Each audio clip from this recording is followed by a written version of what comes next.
Welcome back, Overcasters! Jay here with the Over Manga Cast. That time we woke up at a podcast and had to explain manga. Our heated adventures over-analyzing manga we find interesting. This episode is aimed at all you unconventional sports fans. This week we read Chihayafuru, chapters 1 through 19. It's a Match by Yuki Suetsugu.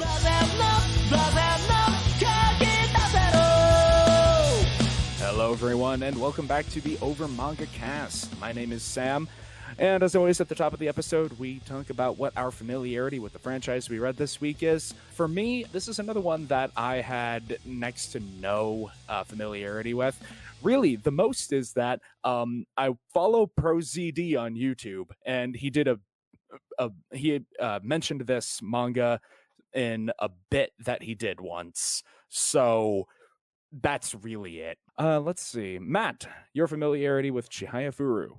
So, I went into this thinking I had no experience with it, but as you mentioned, ProZD had a skit based on it that I slowly came to realize was about it as I was like, man, this is a really complicated card game about matching poetry, and oh, wait a second, I remember this. So, it was a fresh read, other than also acknowledging that skit exists. Mm-hmm. And Jay.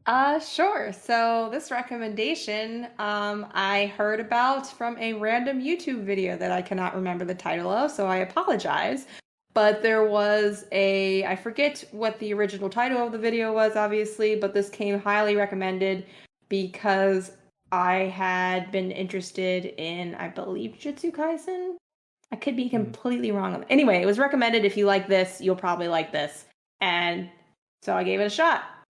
Other than that, fresh read. And Jacob. I managed to have even less of a knowledge base. I never knew that this existed at all, mostly because as much as I love ProZD, most of my exposure to that YouTube channel is when Sam wants to roast me.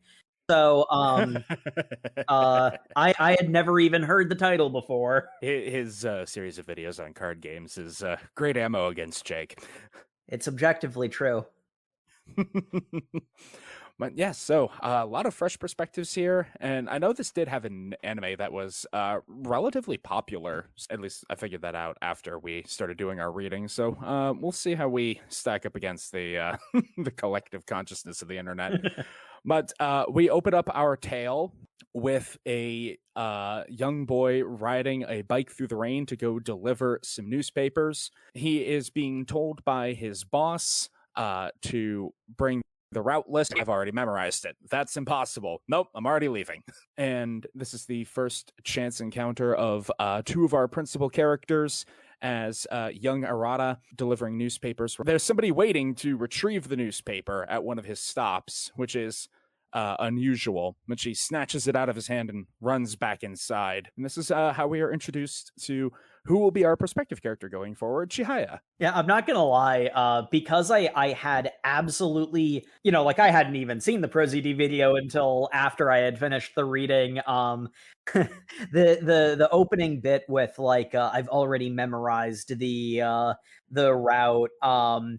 There was sort of an element of I wasn't entirely sure what I was expecting of it. I was mostly focusing on the art style. It's like, okay, tortured genius main character, got it, and it goes in a completely different direction. Everyone who knows this series either from the anime or found it previously, the element of Arata being able to memorize the route list is pretty milquetoast, in all honesty. Yeah, it's one of those ones where it's like I maybe paid attention to that a little bit more closely than I needed to, because I didn't know about the main focus of this is a card game.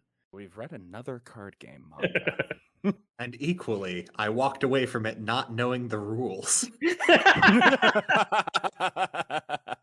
I mean, this one wasn't as painful for me than the other one, even though I do understand the rules of all of them.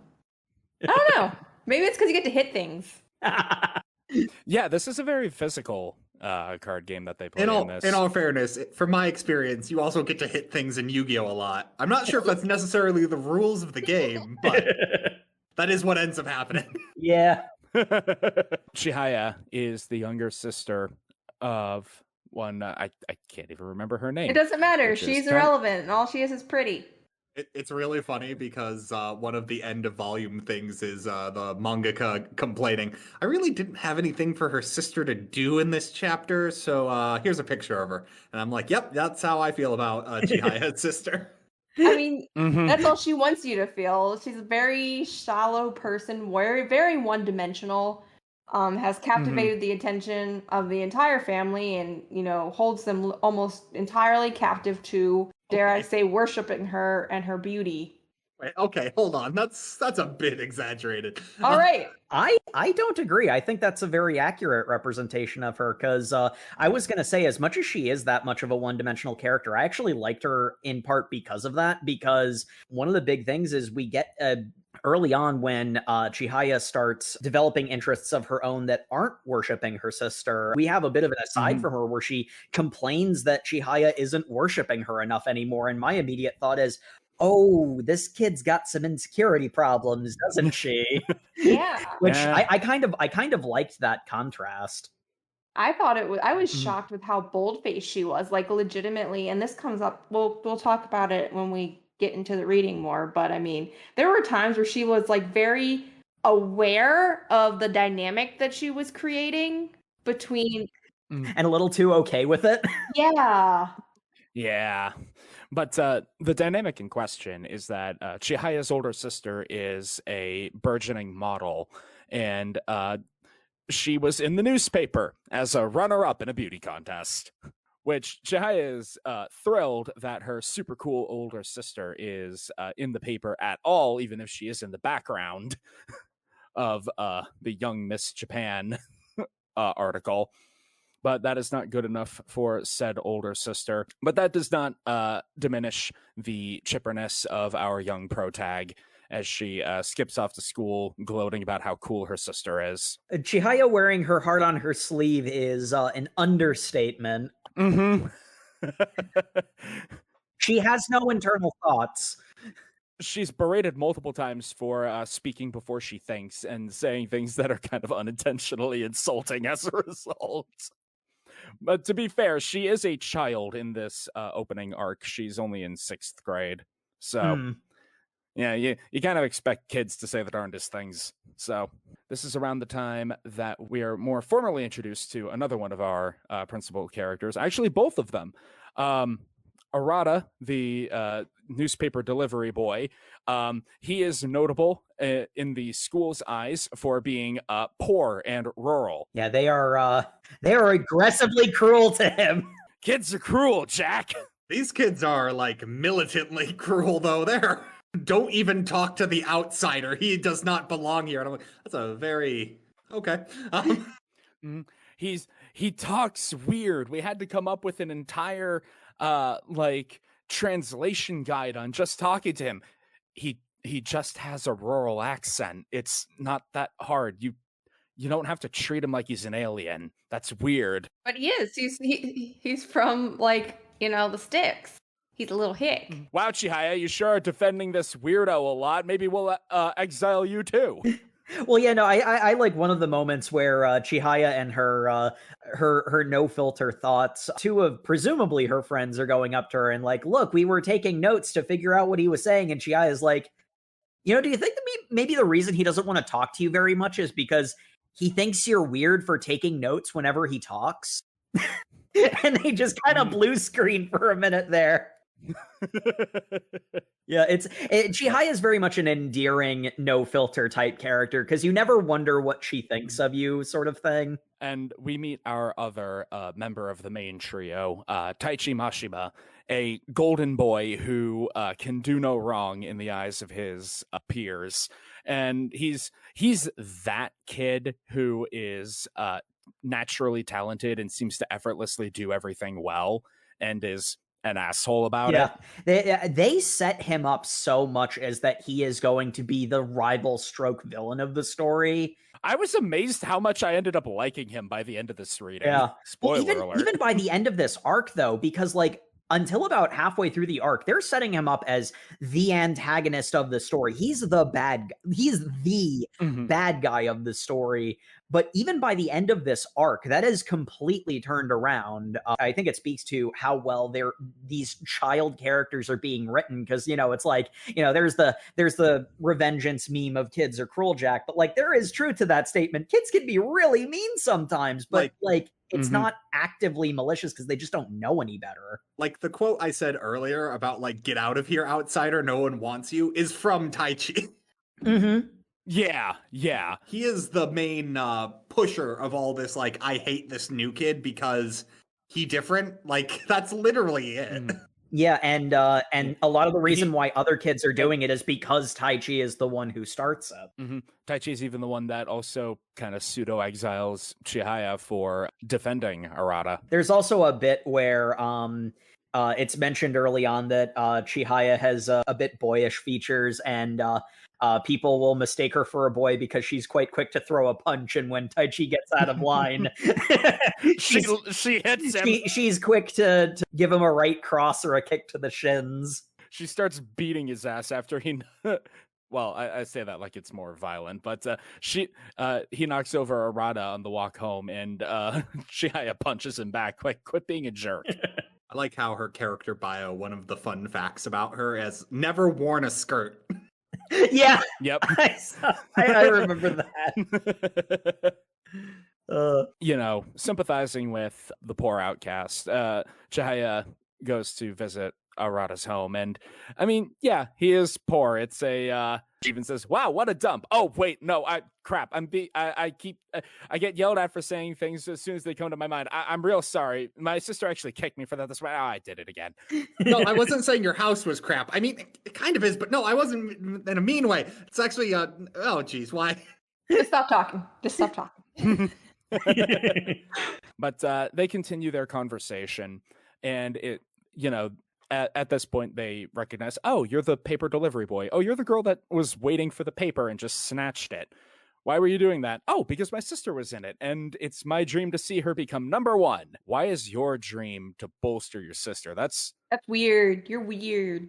Dreams should be for yourself. Just in shatter her entire reality. Wait, I can't just copy someone else's dream and make it my own? Huh, that's some real thought I'm gonna have to give about. Hey, what's your dream? Just asking for a friend. I play this niche card game, and I'm really, really into it. Let's play around.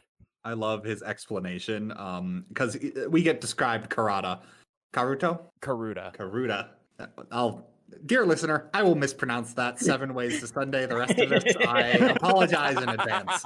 But we get the explanation for that, and Arata basically goes on his thing that well, no, it's really cool, and if you get really good at it, it's amazing, because literally only Japan plays this card game. So you just have to beat all of Japan to be the best person in the world at this. And I'm just like, buddy, that doesn't mean what you think it means. If you want to be the best in the world by continually making nicher and nicher things, that's it means less people care. Yeah, but he's also a kid. You kind of can't blame him for not having his, ideals fully thought out yet. It is like a defined goal that he's striving for. He wants to be the best karuta player in Japan, and ergo the world, wibbly wobbly. So for the elucidation of our listeners for the rest of the episode, the basics of this card game is there are 100 cards with poems on them. Each player gets 25 of these cards, and the remaining 50 are read out, and you need to grab the corresponding card before your opponent does. And if you get rid of all 25 of your cards before the opponent does, you win. So it's a reflex memorization game involving poetry. It's honestly kind of cool. Yeah, that's basically it. Yeah. I have a weird inkling that you said something wrong, but I'm going to be honest, I didn't understand the card game the entire time. You understood the memorization part of it, right? Yeah. There is a lot of strategy to the game because there's other things like what if positioning. what if the poem is not on your side? there's rules about like giving cards to your opponent if you take something on their side, and there's more intricate details to it, but that's the overview of the game. Yeah. Chihaya's like, oh yeah, I've memorized a few of these just as like a thing that I do for school, I guess. But the competition cards are a set of 100 poems, and it can be there are like family versions of this I found where it's just like a turn of phrase and a picture that like families will play together, but the tournament ones are these famous poems, and they happen to be doing those poems in class at the time. Yeah, so it's something you would probably learn in like, we have English lit. You probably would learn it culturally and through school and everything. The equivalent of what Japanese lit would be in their school system. Yep. So Arata is playing kind of like a solitaire version of it because he's like, I love this. I've got tapes of people reading it out so I can play it. Here, let me show you. Chihaya is used to this at a very, very casual level. So when the first like word and a half of a tape, and Arata snaps out his hand and slaps away the corresponding card so hard it embeds in a wall. Well, it embeds in the like paper door. Yeah. It's not in the paper door. I mean, there are some real shonen DNA in this manga, which I enjoyed quite a lot, but it's not quite that level. I have described it in the course of reading as the platonic ideal of a fused shonen and romance manga, and I kind of vibe with it. I dare say it's like shonen. I suggested it's like almost like a sport manga. It's a sport manga. There's no around it. Shonen as a genre and sport have a lot of overlap. Yeah. Also, because I know there will be at least 2 people who will comment on this. We're aware shonen is a marketing term. We're using shonen as a genre currently. If we want to get whatever this is categorized, this is a josei manga. So I've said it. Now you can't criticize us on it. We are aware. We are aware. Don't come for us. We're aware. But so now they're playing a game together, and Arata is just an absolute monster at this. Chihaya can't get a single point in on him, and she's growing increasingly frustrated at this until she does get one. And I mean, she still loses basically. She gets almost perfectly swept. She loses 49-1. I've not really had any peers to play against. That was fun. And Chihaya's like, it was actually kind of exhilarating to get even a scratch on this, like, on this obvious master. Yeah. And thusly the fire is sparked. Ooh, not that fire. We don't know that. That's what we have to digest. They're 6. They're 6 right now, so not yet. They're in 6th grade. They're 10 right now. Oh, right, yeah. It's a little less ridiculous. Yeah, fair. But yeah, the thing that Chihaya is able to do is that there's one particular of the 100 poems that, because it starts with the syllable chi, she knows that one by heart, and that's the one that she's able to get. The fact that she was able to do anything is the thing that sparks her interest in the game. And for Arata, he's like, I explained the basic rules of this game. Like she'd probably played at home or something, like the simplified version, and she already figured out the like high level strategy of not listening to words but listening to syllables, and like knowing which ones it can only be based off of that.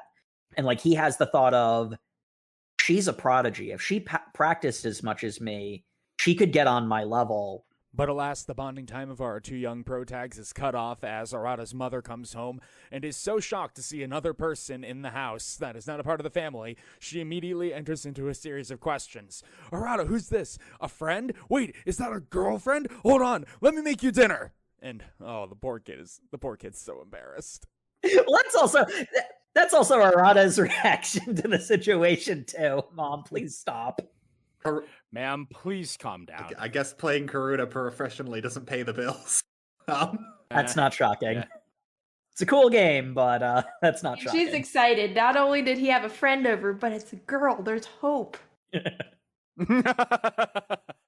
Yeah, I get the feeling that she's kind of one of those parents, the one who instantly sees child hanging out with member with a peer of the opposite gender, and it's like, excellent, yes, our family lineage shall be continued. And I'm like, oh God. So we have more grade school bullying going on. Yeah, and they've essentially decided the new tactic is we are not going to talk to Arata at all. He's not even persona non grata. He is to be treated as if he's not even there. I'm gonna wonder. Worse. I think this might just be a thing in Japan because I've seen this plot line before in other series. I think the main one is another or something where they treat someone as if they are a ghost and don't talk to them. And it is the one sacrificial person. Yeah, and then because Chihaya not only stood up to Taichi, but also is ignoring that, she's getting the similar treatment, and our wears her heart on her sleeve shonen protagonist is like, hey, there's a karuta tournament coming up. When Arata wins it, you have to start treating him better, which she says before consulting if Arata is okay with this. Oh, she doubles down on that. She says, I bet he won't even let you get a single point. He has to win the entire tournament without losing a single point. Or at least against Taichi. And Taichi's like, all right, but if he loses, both of you are basically dead to the world, all right? And the tournament. That's the current situation. So we are gaining, you're gaining nothing from this. So sure. There's no reason I wouldn't take this bet. Yeah, there is also the moment where Chihaya does have the self-aware moment of, I did not even talk to Arata about this. This might go badly. I don't think it will because I trust his abilities, but... Oh, and a point that I think is important to bring up is like, yes, Taichi is a little dick, but it's mentioned several times and made more explicit later in this opening chapter that he comes from a very wealthy and successful family and a very high pressure environment, like to the point where his mom is nicknamed by the children in his class as Mrs. Pressure. Yes, in other words, all the other children are aware of this type of abuse. Quite honest. It's very transparent. If Chihayafuru was a modern Disney movie, Taichi's mom would be the villain, but we don't have villains anymore, so Taichi's mom would be the antagonist. Yes, but the antagonist. One of the like kind of very revealing things that she says later on, Mrs. Mashima says, if you can't win at this, then don't bother with it. We'll just focus on the areas where you can win. So, which is in itself is not a toxic mindset. It's the idea of try to focus on areas that you're really good at, which is not, Yeah, it's the extreme to which it's taken. Yeah. Yes. The toxic part extends from the fact that he lost once in the finals. Therefore, throw the entire field out. He should never touch it again. I was about to say the toxic part of this is you weren't the best at this, and he's like, but I had fun. It's like, that doesn't matter. Yeah, I had fun. I got to the finals. Hey, you know what losing the finals is? That's a real fancy word for loser. Second best, more like first loser. Come on. Yeah, and one of the things that I feel is sort of important about the characterization of the characters, like I mentioned that Taichi starts off as the villain of the story, and it's not until we actually get to meet his mother and like hear her speak to him that that transition to him being less of an overt villain and, someone who could become, a main character of the group. And like it eventually completely shifts the other way around where he's one of the three principal characters of the story. But, like they'll mention in passing that his mom is really strict, but like that doesn't mean a lot but like we see it and there's a sea change in his character. That doesn't mean much until she walks towards him with the visage of an angry god. She's a Karen. Like, the big thing too is essentially what we're kind of skimming over is he was so Taichi is shown at being scared. The fact that he has agreed to this, and Arata is insane. Arata is beating children as if he were a trained professional, beating up children, which Which he does in actually his is free what time. is true. So, Yeah, it's Yes. pretty much yes. but like, and what's happened is he's like, oh no, I've got to face him in the finals. So Taichi doing what he knows best, which is like, I got to guarantee I can win because winning is all that matters. So he steals Arata's glasses because You without shot. them, boy can't It's see. a pretty elaborate plan, too. He shakes up a cola can, sprays the cola in Arata's face so that he has to take his glasses off to clean them. And then while the glasses are sitting on a window ledge and Arata's, cleaning his face off, Taichi just yoinks the glasses. Mhm. And that's why you never set your glasses down anywhere in public. Why you never trust anyone ever for anything. Seriously, just hang them off the front of your shirt. Yep. So his glasses are stolen. He thinks he's misplaced them. That's not true. I don't know why you would think that ever. I was very, very triggering for me. You did not misplace your glasses at all, and you know that. He put them on a windowsill, so that's actually not insane. Well, yeah, I also don't know how much was if that was directed at Chihaya because I mean both of them at different points suspect that Taichi might be responsible. You know, like it's kid logic. So there's a couple of cases where they'll come up with the correct solution and then go to the wrong one. Chihaya at one point gets convinced that crows stole it. So Anyway, the point is, Arata's blind. Basically, he's got like 2600 vision or something insane. So I identify with that. my man is legally blind and has to go play his final match because he does not have spare glasses. His family cannot afford that. He's blind. He is struggling, but still not. He's losing, but he loses a point, but not in a way like he gets by on pure memorization in the beginning, but then that starts to falter because the game goes on. Yeah, and the cards start to move. Yeah, and Taichi's good at the game. Like he's not bad. He's got talent for it. He's got natural talent and he's played more than most kids his age, but he's up against someone who has, we'll find out later, been taught by professionals and regularly plays with professionals. It's a matter of the amount of practice that the two of them do is the difference. And the between big them. thing is it gets to the culmination where Arata's just like, I am gonna lose. Like I can't read these cards. He's at the point now he's starting to pick up steam. I'm going to lose. I am unable to process that at my age. And then my girl is just like, oh no, my friend's in trouble. Pushes him out of the way. I loved it. She like literally like almost, I don't want to say yeeted, but like threw him into the corner. Just Her heart's in the right place, but do not throw a blind person. Yeah. there was do the final liftoff. I will do the final match in his place. And the tournament organizers accept this. Oh my god, the tournament organizers in this just seem to accept any bullshit, and I love it. They're like, okay, whatever. Yep. I mean, I feel like this is the least egregious example of that because, like, the kid is missing his glasses and is legally blind, and they do know that. Yeah. I mean, it's not like she was gonna And like people are televise that, hey, I'm gonna move you out of the way so I can play in your place. She literally, like, out of nowhere, you're completely blind, get pushed the frick out. And yet people are still mocking him for losing. He's blind. The fact that he's putting up a fight at all is honestly heroic. Here's what I'm going to point out. I know this is a fictional story, and that's why adults have to be worthless.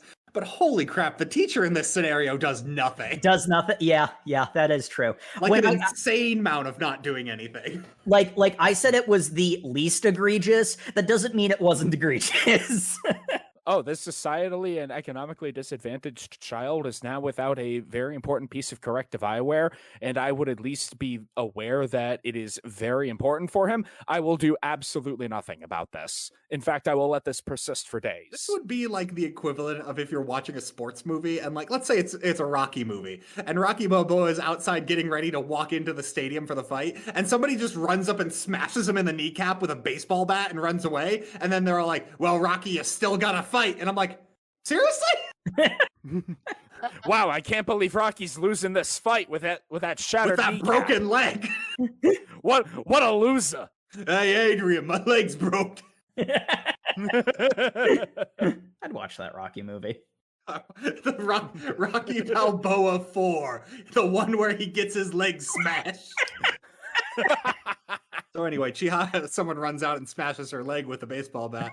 Real turn of phrase. I was unprepared for it.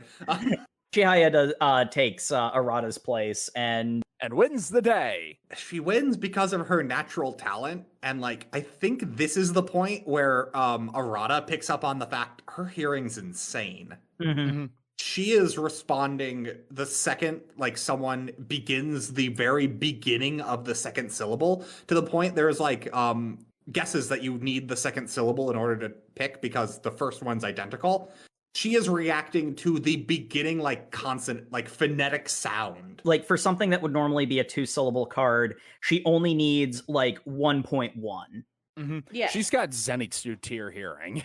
Mm. But I mean, they also do point out that there are a lot of times where she does guess, and she's like, "I think I know," and but she's already in the habit, already have demonstrated the fact that she tends to speak before she thinks.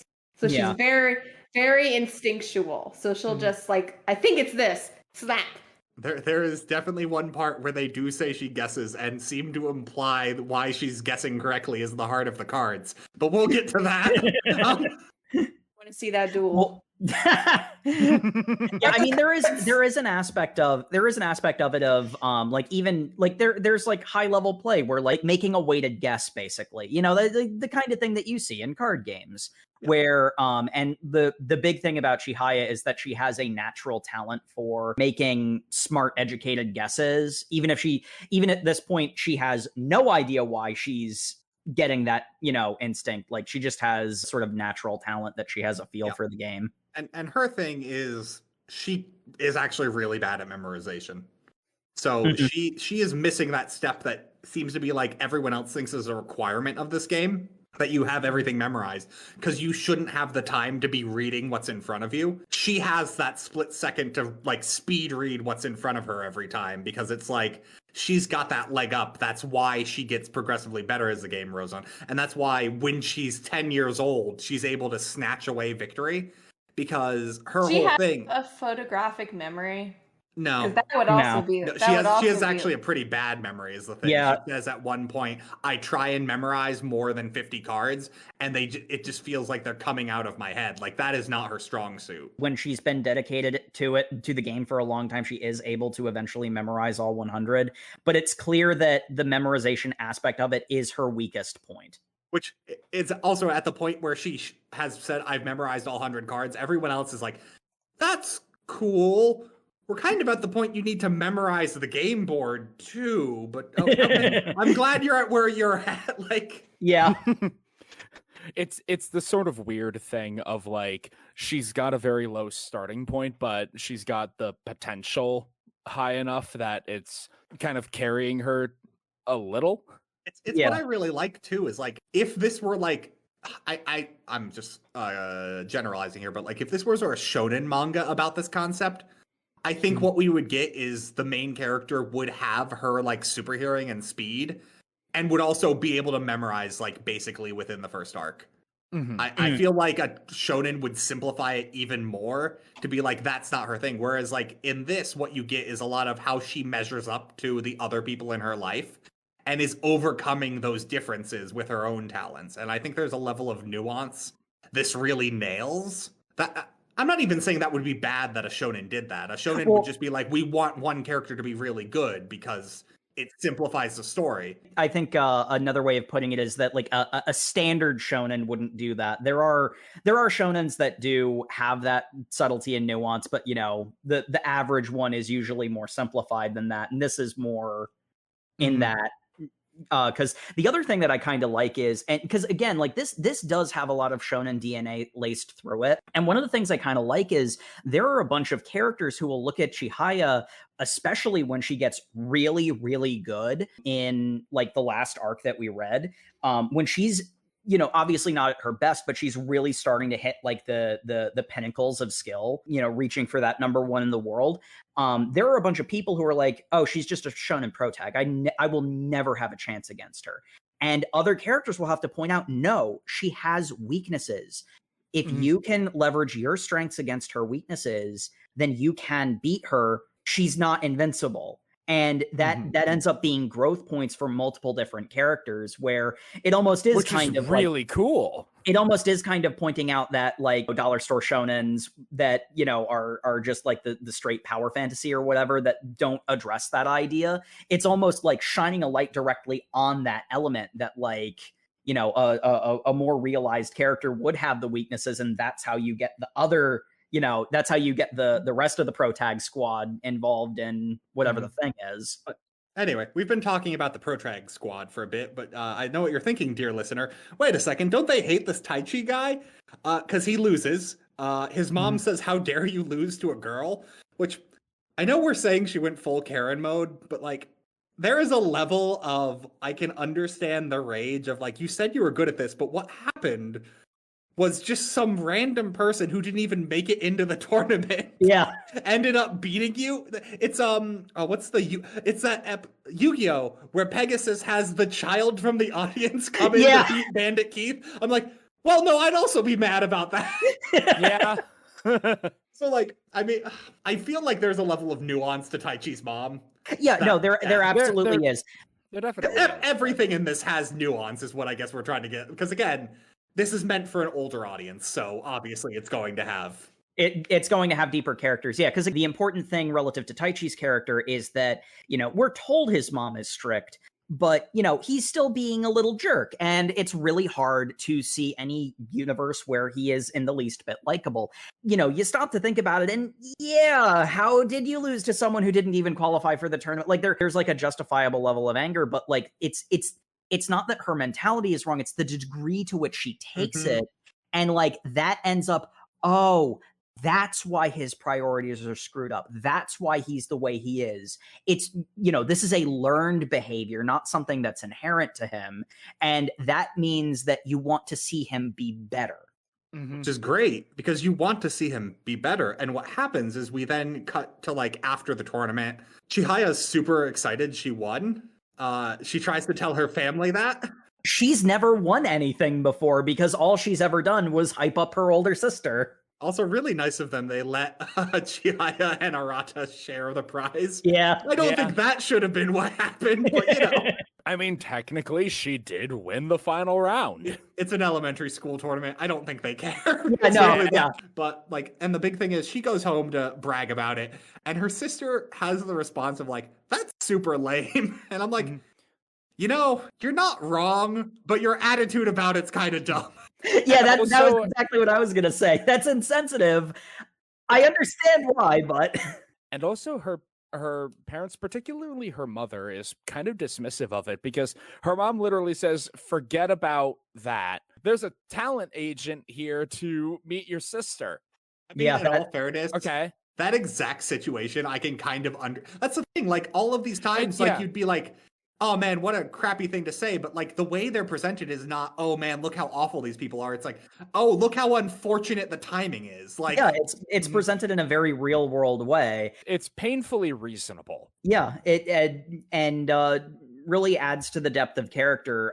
It is all the way at the very end, but I think that moment of her being that, because it's like, it is insensitive. It is really crummy that she says that, but also it's understandable the circumstances under which it happened, and I think it actually strengthens the moment that we actually end our reading on, which, you know, we'll get to later. But anyway, that comes around, and the next day at school, Arata shows up, still doesn't have his glasses, and Chihaya's just like, well, why didn't you just get your spare pair? And Arata just goes like, you don't understand the depth of poverty I am. Hold on. Spare pair? What do you think I am? Some sort of highfalutin city slicker like you? We can maybe get me a new pair of glasses. Not next paycheck was the thing. It was the paycheck after next, because next paycheck was already... Like, that is what their budgeting is. They do not have that right now. Chihaya's focus this chapter, because it is mostly focused on Arata and Taichi. Chihaya's focus in this chapter is trying to find glasses. This is where we get the maybe a crow stole it. I'm gonna go climb some trees because child logic. One of the things that I do like is that, like, there's several moments of Taichi almost admitting to it, because he obviously feels guilty about what he did, but various circumstances keep interrupting him essentially admitting his fault. And part of it is circumstance. The other part is he likes Chihaya and doesn't want her to think less of him for doing something that petty. Mm-hmm. And if he admits it in front of her, that would make her think less of him, and he can't accept that. It's cowardice, as pointed out by Arata. Yeah, I gotta say, one thing I really love about this manga is it really nails the, like, let's have two characters have a conversation and then give a giant panel of, like, one sentence that just, like, summarizes the entire thing in a stinger. Because this is the first time they do it, and they do this a few other times. I love it every time they do. But, like, this one is the one where he's just like, hey, could you not tell Chihaya I did this? I wouldn't want her to hate me. And then that's met with Arata going like, you really are a coward. Yeah. And I'm like, but I kind of get it. I'm like, well, yeah, that's the reason why I think the moment works so well, because it's the paneling and the way that it's framed that he doesn't say, but I kind of get it. He just says, Taichi, you're a coward. But he says it while smiling and putting his glasses back on, and you know that understanding has been met. But also, Arata's not going to mince words about that. And let's be honest, Taichi was absolutely being a coward at multiple levels, both when he stole the glasses and in that moment when he gave them back. Yeah, there's like a level of like, no, the manly thing to do would be admit what you did wrong, and also don't handicap an opponent before you fight. That like, and like, but the problem is you can't be mad at Taichi because he's like, yes, I'm aware of that. I'm slowly trying to be better. Just help me on this process. Like, I got it. All right, Ever. Like, I'm saying I'm sorry. Okay, stop. Forget it. That's what I love too, is because there's also value in that too. You need to allow people to take small steps to be better. Because if you just hit them every time they don't do something perfectly, what the hell are you doing? Like, yeah, you're not actually helping them. This is honestly the point where Taichi's character has done a complete 180. Like, he's not an antagonist anymore. He's one of the three main characters, and I think it's unfair to say Arata has reason to never forgive Taichi, not just for this particular slight, but basically all the bad things that had been happening to him, mostly Taichi's fault, if not entirely. Arata has an understanding of where Taichi's coming from because, you know, he's seen all the stuff that we have. It's a really empathetic thing to do, and I appreciate that. And then it's great because they're friends again. And then they hang out with Chihaya because she's like, you found your glasses. That's cool. Let's spend the entire summer together. And then we get basically a montage of like, just kids being kids, and I loved it. It's great, yeah. They join a karuta club that Arata knows. That's where we meet mentor character of this little squad, Harada Sensei, who is, when you see Arata as a character, it's like this kid is intensely passionate, and they always take his passion seriously, and he comes off really cool for it, and I love it. Harada Sensei's passion is portrayed hilariously over the top, and I love that too because the contrast between the two of them is pretty fun. I love him so much. Essentially, these children come into what, like, I think the equivalent in like from my perspective at least is like the equivalent of like I'm blanking on like what that card game is called. Magic the Gathering. Yeah, Magic the Gathering. No, I was thinking something that skews a little older. Older than MTG? Yeah, I was gonna say like one of those like card games you play at like the senior center, like like Go? Spades. Backgammon is a card game, Sam. It isn't? I don't know. Like that level of like, yes, we're really into this card game, and it's just like, and he sees these elementary school children come in, and he's just like, oh my, we never get new blood in. We constantly are doing these tournaments to try and attract new people, but we've got 3 new blood participants in this sport. I love it. And he's hugging these children. He's like, we got to get you playing right now. And he's just like, do whatever you want. I would never dream of charging you an entry fee. And then the gatekeep boys come in. I love Harada Sensei. He's the best. He's every mentor that everyone needs ever. I just love the juxtaposition of the mentor saying, thank God we can bring new blood into our dying sport. And the very first people they meet are the high schoolers who are just like, what are you stupid kids doing here? We're going to kill this dying sport by killing children. We're going to gatekeep the crap out of this sport so no one wants to play it. I'm like, You understand what is wrong about what you said, right? Probably not. They're No. teenagers. Yeah. And then we get my favorite running joke as part of the Gatekeep Boys is a guy named Hiro Kinashi, and none of the kids heard his name right. They think his name is Liro, and that sticks for the rest of the manga. to the point where Harada Sensei, who previously knew his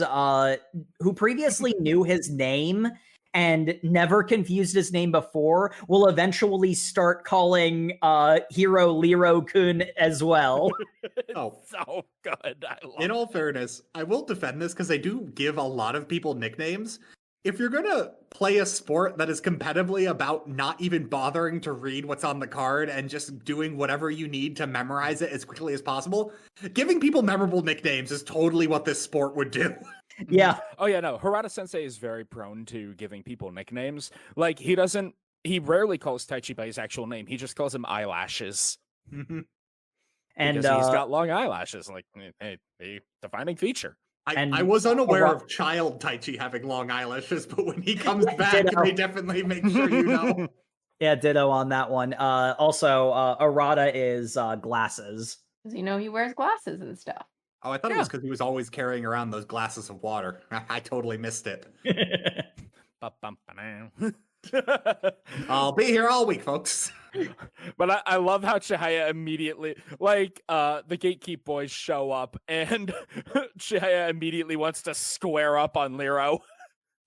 How many years have you been playing? About 2 months. About 2 months.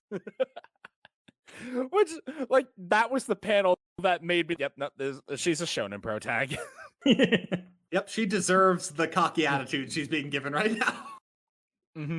This is also when we start getting one of my favorite things, which is menacing Arata. Yeah, like his killing intent rises, and he gets the like shading around his eyes, and his hair kind of floats. It's so it feels like an entirely different manga, but it's so fun. And Taichi's just looking at the two of them being so hyped up, like, what is wrong with these weirdos? Wait, this is a hobby. Harada Sensei, why are you so hyped up? What do you mean you're just going to watch this match? You always play. No, I must witness their potential first. Then I shall test them. I love this match too because Arata is the one who basically takes the reins once he and Chihaya are like, no, we're planning to win.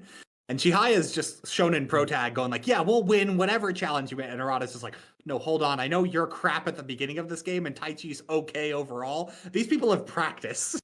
We have not done that. So we're going to play the game that leverages my strengths to be best, where it's essentially 3 people are all playing one game is the house rule for this, where it's like they each share a column, but they're all playing the same board cooperatively.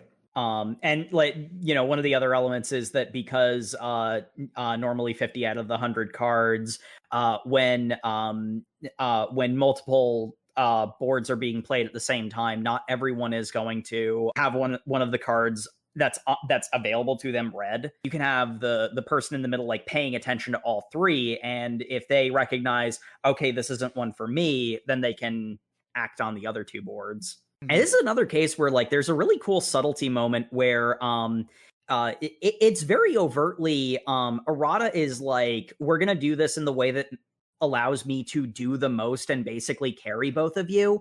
And at first, Chihaya, mostly Chihaya, but also Taichi to a small, like Taichi gets like disheartened by it, whereas Chihaya gets mad. But like they recognize, like they have the thought that he has no faith in us. He's doing this all himself.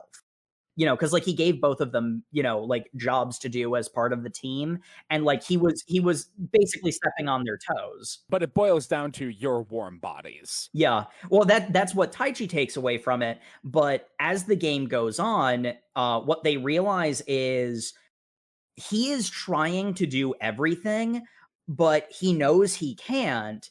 So the places where he can't do something, that's why he told us to focus on these particular things.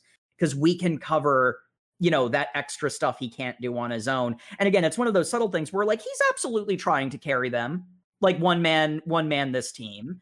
But he also does have faith in his teammates. He just recognizes their skill level and is giving them as much as he thinks that they're capable given their amount of practice up to that point. They play this game, and it does have varying effects upon our protagonists. Of course, Arata is immensely confident. As we said, Chihaya gets angry at essentially being a warm body, and Taichi is feeling disheartened right up until he does snag a card, and Arata gives him honest praise, and he's like, oh crap, honest praise.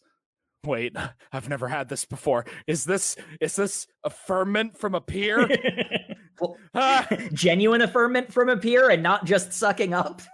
And that's the other thing too, is Arata comes to the conclusion that like, wait, no, I can't do this by myself. We're a team. I need to trust these people. So like when Taichi picks that card, there's also like Arata was guarding on it.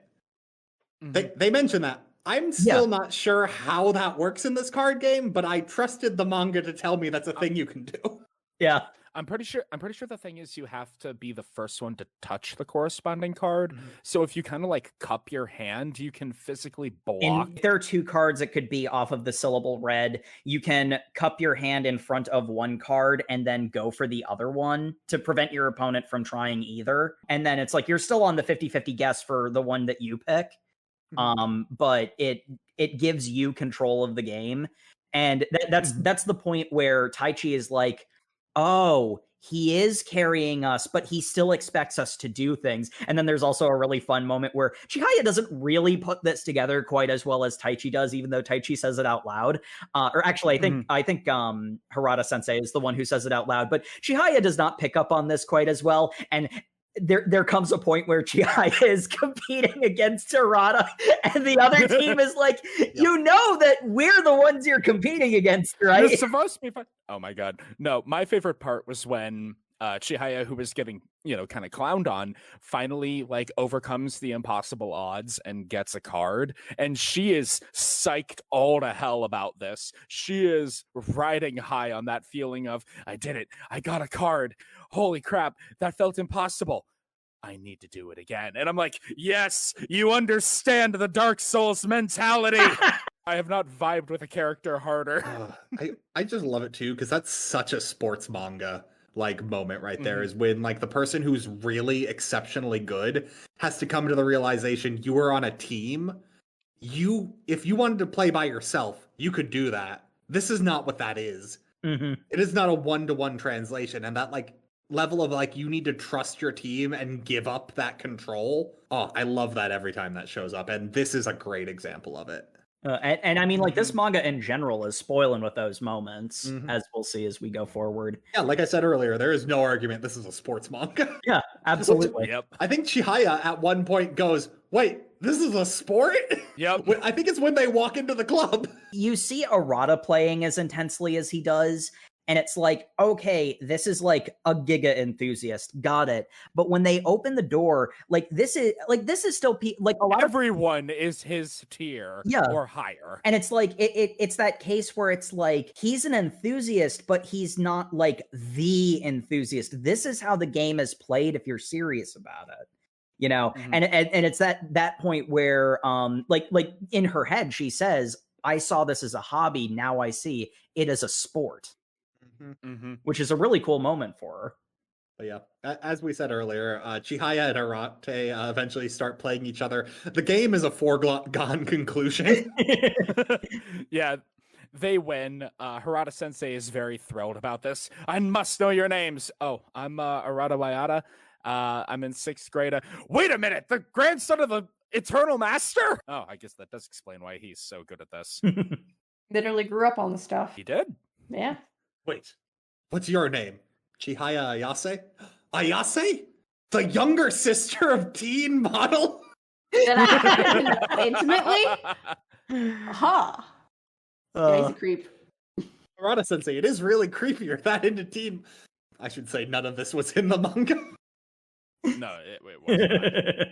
I don't know. She does. The sister Harada Sensei is presuming... Harada Sensei Harada is Sen- almost too wholesome. We'll find out later. Yeah. He's great. I love Harada Sensei.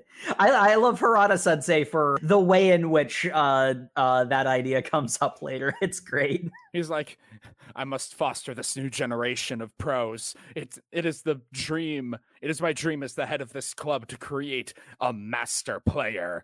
So I will give each of you a set of cards. Arata, you already have one. Now, think of it as having 100 new friends. You just need to know everything about them. And Chihaya is just like, the idea of making 100 friends is amazing to me. I want to make so many friends.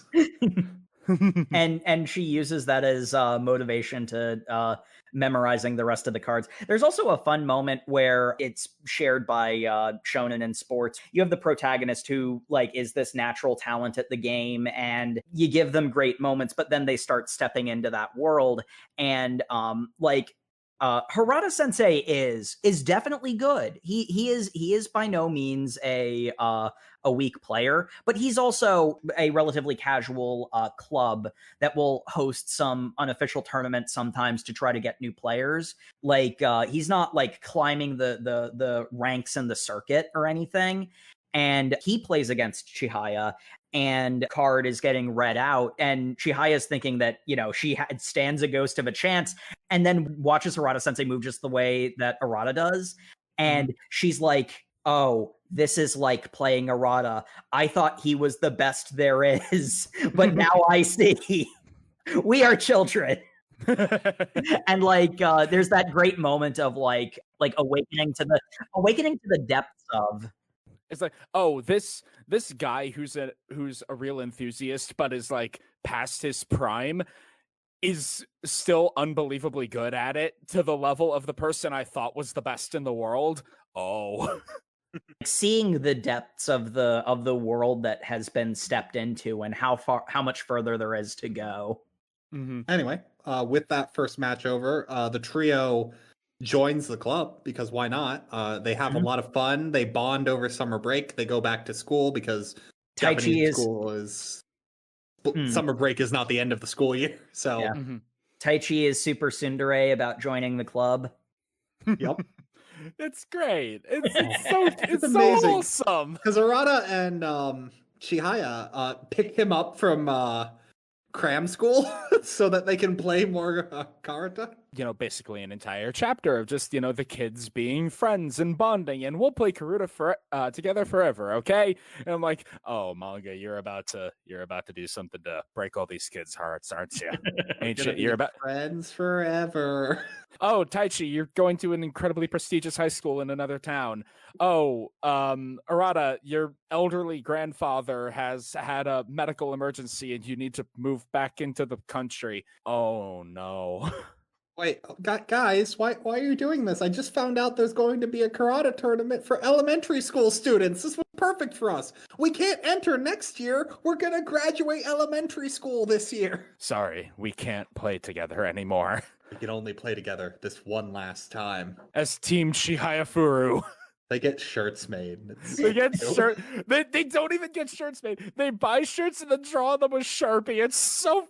my heart is warm. The one time I will say I don't like Chihaya's sister is she gets this like amazing handmade present from her two boyfriends. I'm sorry, two close friends who are boys. That's I made the same joke, Matt. That's totally the same relationship we're being told, but whatever. And her sister's just like, ew, a handmade shirt, so gross. And I'm like, shut up. Shut up. But yeah, no, I said the same thing at this point of the manga. I'm like, yeah, her two boyfriends. Well, she has better game. Well, she needs to get better game because she's entering a tournament. Yeah. They are Team Chihayafuru because there is a card that basically has her name as the first like word on it. Arata has said that he recognizes this card as her. Mm-hmm. And she's like, oh, that's really sweet. That is my card. And I'm like, Chihaya, you're missing the point here. And it's amazing because we get another character later on who's like, this is a really romantic poem.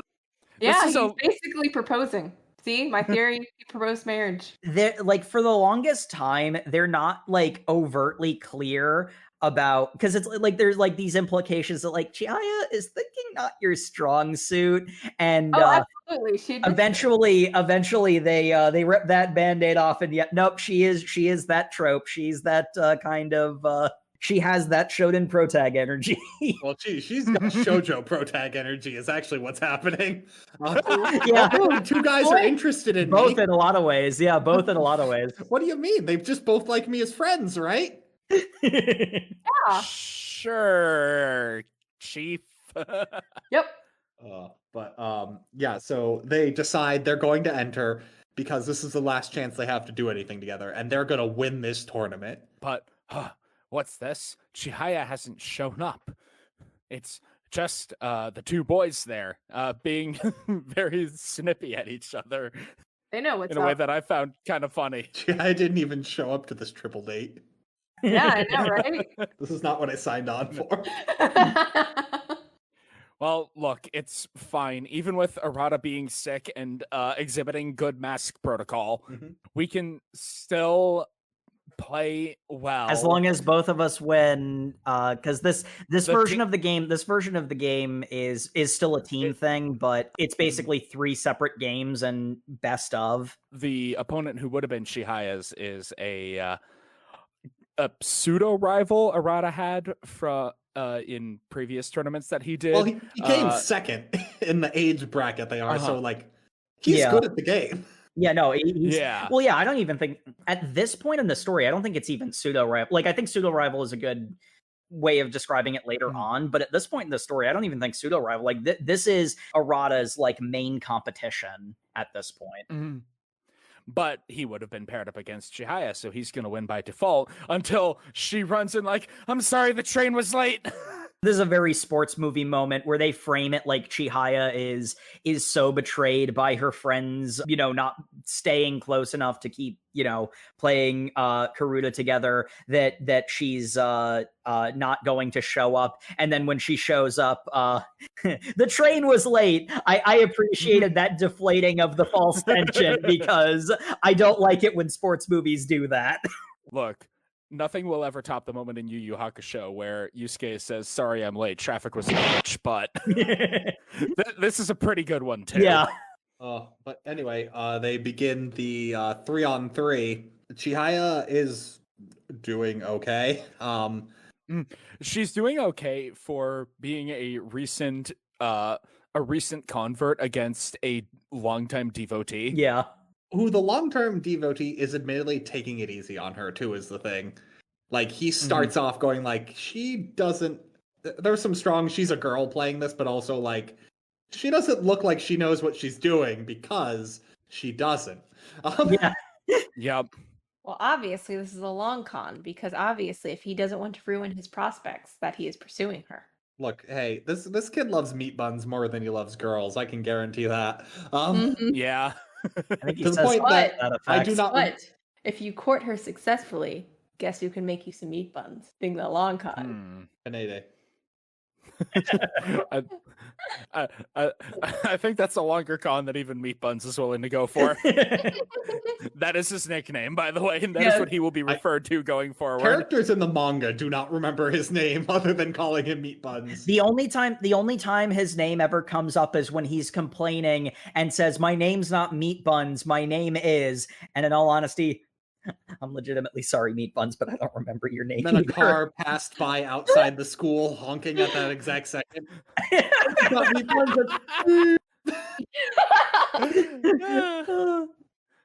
That doesn't actually happen, but it's kind of that same vibe. It's that energy. But anyway, they're all playing 3-on-3. Arata is the problem he's having is he has a fever of 103. Yeah. He's burning up with sickness right now. Before Chihaya arrives, Arata and Taichi are talking, and it's like, are you sure you're good enough to be here? Yeah, my fever's only 103. Why did you get out of bed? I mean, Jacob, the honest answer, I'm 10 and I have a crush on a girl. Yes. No, I'm aware of that. No, Taichi's response is, why did you get out of bed? Because I'm 10 and I have a crush on a girl. I mean, we've already talked about this. Taichi's just like, We've no, been over this. I'm disagreeing with you because I am also 10 and have a crush on the same girl. Yeah. We get one of my favorite panels, which is Chihaya manages to land a card, and she is in the middle of the lineup. So both of them reach over and head pat her at the same time, like, good job, you did it. It's such a good page. It's a really good page. Oh, but man, my favorite part about this thing though is they're in the first round of this tournament. That is their last chance to play Karata again, and together, yeah. It gets to like the second half of Chihaya's game where she's supposed to be like, this is her like home stretch. She gets better as the game goes on, but she hasn't been playing this game for years. And Meat Buns just goes like, okay, well, time to take this seriously. I might lose. And he ends up beating her. Mm-hmm. Because she doesn't have the skill needed to pull it through. And Arata is sick. Mm-hmm. And Taichi... You're effectively working against two, well, I don't want to say handicaps, but I mean, like... But, like, that's the thing, too, is they set this up in such a way that, like, oh, this is the big, powerful moment. They're going to get one final win before they go their separate ways. No. And they lose in the first round. Yep. Can't win them all. And I love it. It's a really good moment because the emotional stakes say they cannot lose, but the actual stakes are none. There's how much they want to win, but, like, whether they win or lose... Taichi is still going to a different middle school and won't be close enough to be able to go to the club anymore. And whether they win or lose, Arata's grandfather still has... Yeah. He's still sick and needs to be taken care of. And needs to be taken care of. Like, it's great because this, like, momentary distraction does not change the fact, inevitably, they're going to lose. So, like, it's juxtaposed in the tournament. Like, Arata's really good. But he can't carry a 3-man team all the way to the end, and he's sick, so obviously that ends up things. But even if he wasn't, the chances of them winning a tournament are just not there. Chihaya's not that good yet. She started playing 2 months ago.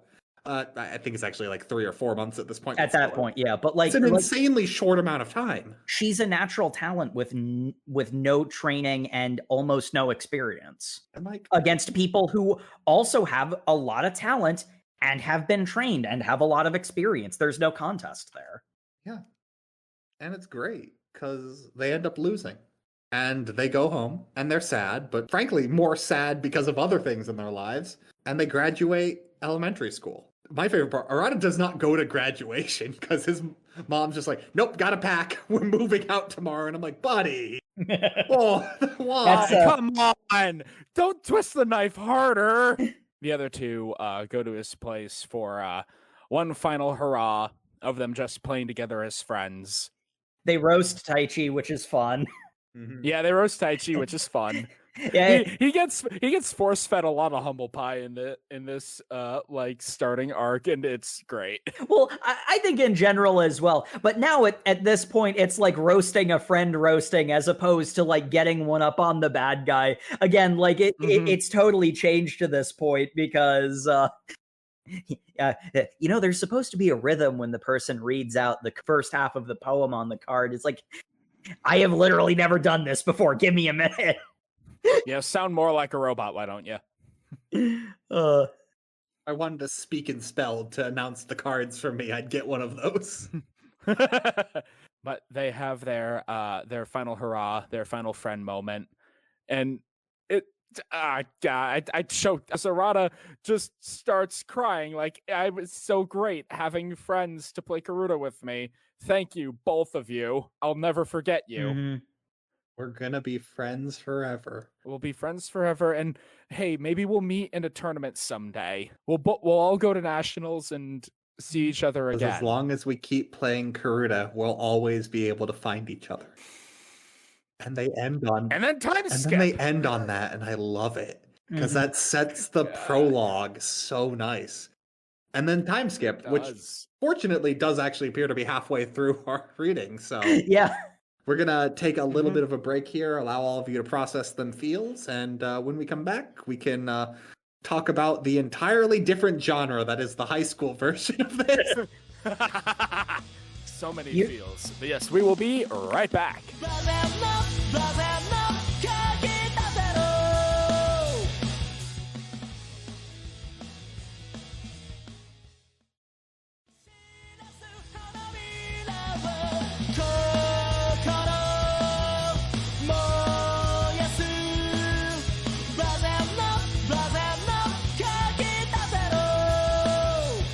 Welcome back to the Over Manga Cast, everybody, where last we left our heroes, such as they are, tragedy as the young friends are separated by circumstance. And then, as time is wont to do, it has passed, and we return to find Chihaya in high school, trying very desperately to create a competitive karuta club.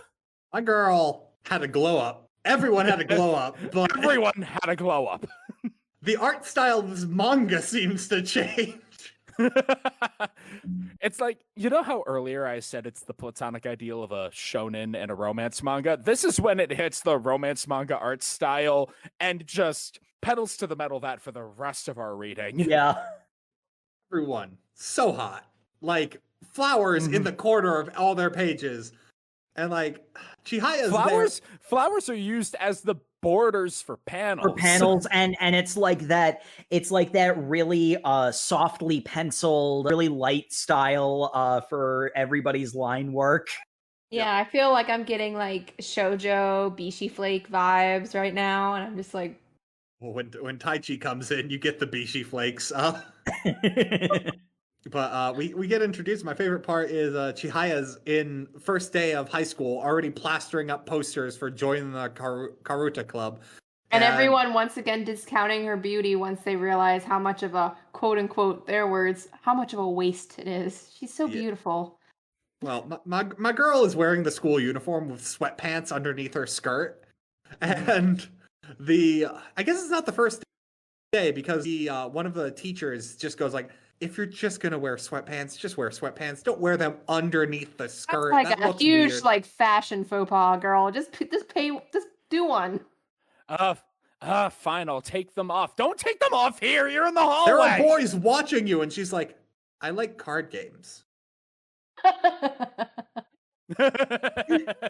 You know, we've been mentioning that this has like that sprinkling of shonen DNA, and particularly Chihaya has shonen pro tag elements to her character.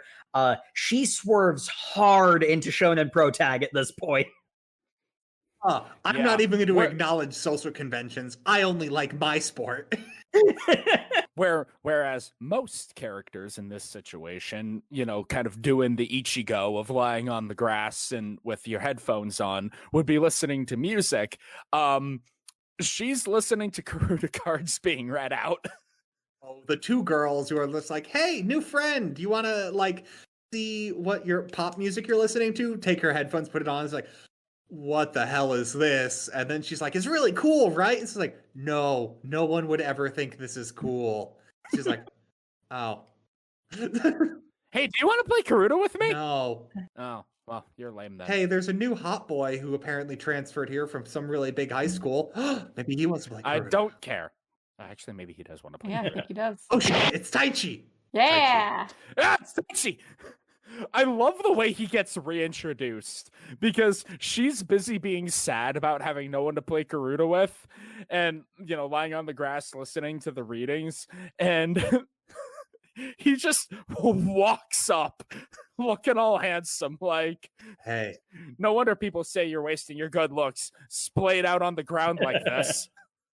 Direct quote. Man, Taichi, compared to how he's portrayed in the first half, really gets the, like, 180 in this second half. He does. It's insane how much he goes from, like, at absolute, like, worst villain protagonist to just, yes, primary love interest. OTP, you might even say. There's even an element of they are almost like completely different characters, but because of how well his character arc is written, you can see how he got from point A to point B, you know? Mm-hmm. You can tell it's still the same Taichi, but he has changed that much. Essentially what he says is, I did the middle school, that prestigious middle school, but like, buddy, it's an hour and a half commute both ways every single day. I'm not doing that for high school. I'll just go to a good high school in Tokyo. And she's just like, I got into a good high school. And I'm like, Chihaya, nothing you've shown. Maybe a track scholarship, apparently. I think that's even what it is. Apparently, she's kind of baller at track and field. She run fast. You just don't want to do track and field because that's less time to be playing card games. Because I just use track and field as a hookup location. A hookup location, yeah, an excuse to make new friends, so I could lure them into playing Karuta. Wait, what? Or Taichi. He has victim to so many. You know what? No, it's not Taichi's fault at all. Chihaya is not aware of what she's saying. She's not at all. It is both. It's it is so both funny. Taichi's reaction and my reaction, and I love her for this. But Chihaya, please. Please, no. Only mildly better at considering what you say before you say it. Unfortunately, not in ways that matter. My favorite part is Taichi says, "I'm glad you got into a good school in Tokyo," but like we are given no other indication that this is a good high school. Like it's a high school, but it's not like prestigious. So it's like I don't know. There's a like weird inkling in the back of my head. I'm like, I wonder if Taichi tracked her down. Oh, I would believe that. I'd believe that too. But like the big thing is Taichi has gone through some of his own growth and has said, "Yeah, it's good to meet up with my old friend. I don't really play Karuto much anymore." One of my favorite bits is she's like, "Oh wow, you really got tall, didn't you? I'm only 5 centimeters taller than you. Are you making fun of me?" No. I'm like, buddy, you're taller than her. You don't need to. Where is this coming from? That's if you're shorter than the girl, you have this reaction. Yeah. And then she's like, she's just so happy to see her friend again. She I just keeps saying his name and bumping into him. I'm like, it's so This cute. is a weird thing too, is one of Chihaya's things is she had an insane growth spurt in high school. She's a very tall woman, but it only comes up to make her sister jealous is really... Yeah. She wants 6 inches of her little sister's height. Yeah, her sister, as she says, could be modeling internationally more aggressively than she could ever. But Chihaya doesn't care about that. This is a bit that doesn't really come up much later on, but I think that it's kind of cute. Chihaya and Taichi are catching up, and he's like, "Yeah, I'm doing okay. I'm doing really well in class, and I've got a girlfriend now." You've got a girlfriend? Oh, Chihaya is so jealous of the girlfriend, but doesn't actually say it, and I love it. I just love the fact that he then goes into like discredit the girlfriend part of it and just says, "Well, I don't really like her. She just kind of likes me, I guess." She asked me out and I didn't have the heart to say no, so... It's not serious, is what I'm saying. I love the fact that the girlfriend is never mentioned again. She's like, Takun, and Chihaya's like, what do you mean, Takun? Well, the only other time that she gets mentioned is when Chihaya is being totally not jealous of her. And like Taichi isn't even bringing it up. The other thing I find amusing about this is Taichi asks in turn if Chihaya has any crushes, and Chihaya has indeed developed a crush on Harada Sensei. I read this and it's like there's like, I keep giving him Valentine's chocolates and he keeps rejecting them. Chihaya, I'm married, and you're like 40 years younger than me. No. And her sister gets like jealous. She's like, "Damn, she's got me beat." Yeah, that's in a panel.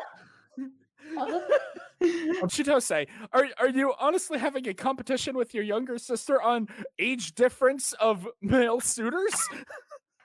Because that's a little weird shit. I love Taichi's just essentially like, okay, first of all, Chihaya, that's weird. What, you don't have a crush on him, I'm sure. But also his response was not warranted. He could have just accepted the chocolates. That's completely valid to do.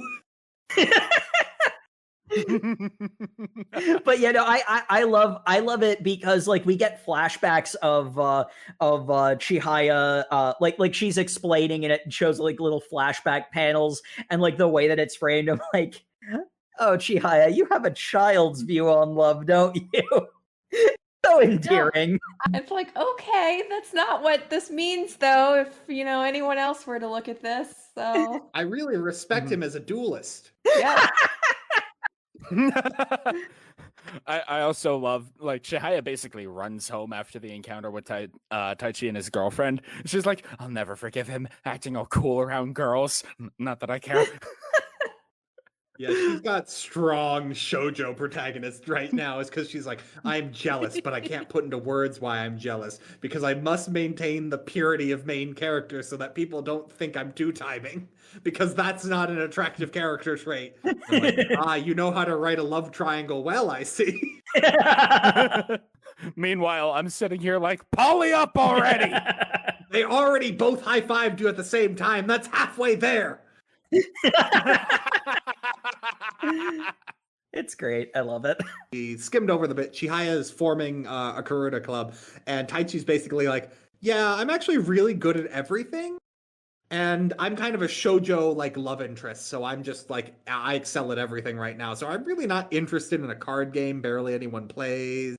Also, I tried playing in middle school, and it just kind of got in the way of my studies, and she's just like, hey, I'm going to go for my rank A qualifications, and he's just like, I mean, I tried to do that, but I couldn't because I wasn't good enough. And she's like, if I get rank A, you have to join my club. And he's just like, no. And she's like, well, do it anyway. And he's like, okay. Too bad. I love how Chihaya basically forces promises on people. There is a really cute moment in the middle of the tournament, in the A-rank qualification tournament. I think it's before the finals when this moment happens, where Chihaya is like, look, I know I forced that on you. I know I forced the whole join the club thing on you. You can forget about that, but please cheer me on because I'm really nervous right now. That promise isn't binding. It's okay. I also love how competitive Chihaya has gained the trait that karuta, very mentally taxing exercise, especially in a tournament where you're doing constantly match after match after match. There is a statement that I doubt the scientific validity to, but I will quote it because it's in the manga, that you think so hard that your brain burns 3 kilograms after a tournament. Of glucose, specifically. That's why it needs to be chocolate. Yep. So chocolate. There's science and stuff. So I need chocolate because Chihaya has gained the trait now after an experimentally taxing math. She burns her brain out and needs to take a nap and needs chocolate. And I'm like, you sure this isn't just shoujo wish fulfillment nonsense? But okay. She doesn't just take a nap. She passes out, eyes open, and rolled into the back of her usually mid-sentence. The manga very, very explicitly will say, oh, her eyes aren't closed. Those are the whites of her eyes. Roll back in her head. My boy Taichi's just like, I'm going to cover you with my jacket. And she goes, oh, he's covering me with his jacket. She like regains consciousness enough to go, boy interested me? Ooh, shoujo. And then he's just like, I don't want people looking at your face right now. I love it because the way Taichi actually gets involved with this rank up tournament is he's just curious. He swears. So he shows up to the tournament in disguise as an observer and immediately gets recognized by Harada Sensei. Like, it's not even a whole page before Harada's like, eyelashes, it's you! Which, with the glow up, you know why he's called eyelashes. My boy looks like he's wearing eyeshadow at all times. Call back to way earlier in our podcast career, but y'all remember My Next Life as a Villainess. Y'all remember all the pretty boys in that. Yeah. He's on that tier. But yeah, so he has to run out and get her chocolate from the convenience store, but the convenience store is closed, so Rich Boy's gotta buy. Why is it called a convenience store if it closes? That's the other thing. The convenience store is closed for apparently no reason, because this should be when it's open. Yeah. No, it's closed so that Rich Boy can go buy expensive chocolate for girl. And then he brings back Godiva chocolate. Yeah, it's literally, it's Godiva in the same way you don't say a brand in manga. Yeah. It's Godiva like McDonald's. Yep. But anyway, he brings it back, and my favorite part is Harada Sensei also starts eating the chocolate because he had to get a sampler of bonbons. Is essentially what happened, because that's like what he could grab. And he's just like, I could have gotten 3 bars of chocolate for the price of one of those bonbons. And this guy right here is eating them. And she's like, these are good. I like department store chocolate too. And I'm like, maybe appreciate what I got for you. Well, there's also the factor that she's like shoving handfuls into her mouth. I love it. Chihaya's a cheap date. What can you say? Yeah, like it's a bad thing. It is a bad thing. She's got 2 boys paying for her. She could get double the date. I love this dynamic because like it has the shoujo protagonist wish fulfillment angle of it, and then also because of a lot of Chihaya's character traits in particular, like she has those like quirky like quirky savant elements of a shonen protagonist. It really is a really well done blend of the two. Yeah, which like, Jacob, I didn't know that existed. Why did nobody tell me? Jacob, I just want to achieve all of my dreams while fighting for them, while two boys are interested in me, and then when I get tired and want to take a nap, they bring me chocolate. What is wish fulfillment about that? Life. Take note. Honestly, I'm kind of jealous. Got life figured out. Seriously. Oh, man. Don't worry. If we read more isekai, I'll point out the male wish fulfillment. The male version of it, yeah. I equally hate those. I'm just saying, there's no finding it. You're slapped over the head with it. I mean, in all seriousness, there's an amount of wish fulfillment in all fiction. Just sometimes. Sometimes it's more extreme than others. This one has a lot of like real life subtlety that disguises it. But this is wish fulfillment, and I'm on board with that. Oh, we will get to my favorite, like, overt moment of, the heavy hand of symbolism in a minute. But anyway, the actual grade A match is a bit of a non sequitur.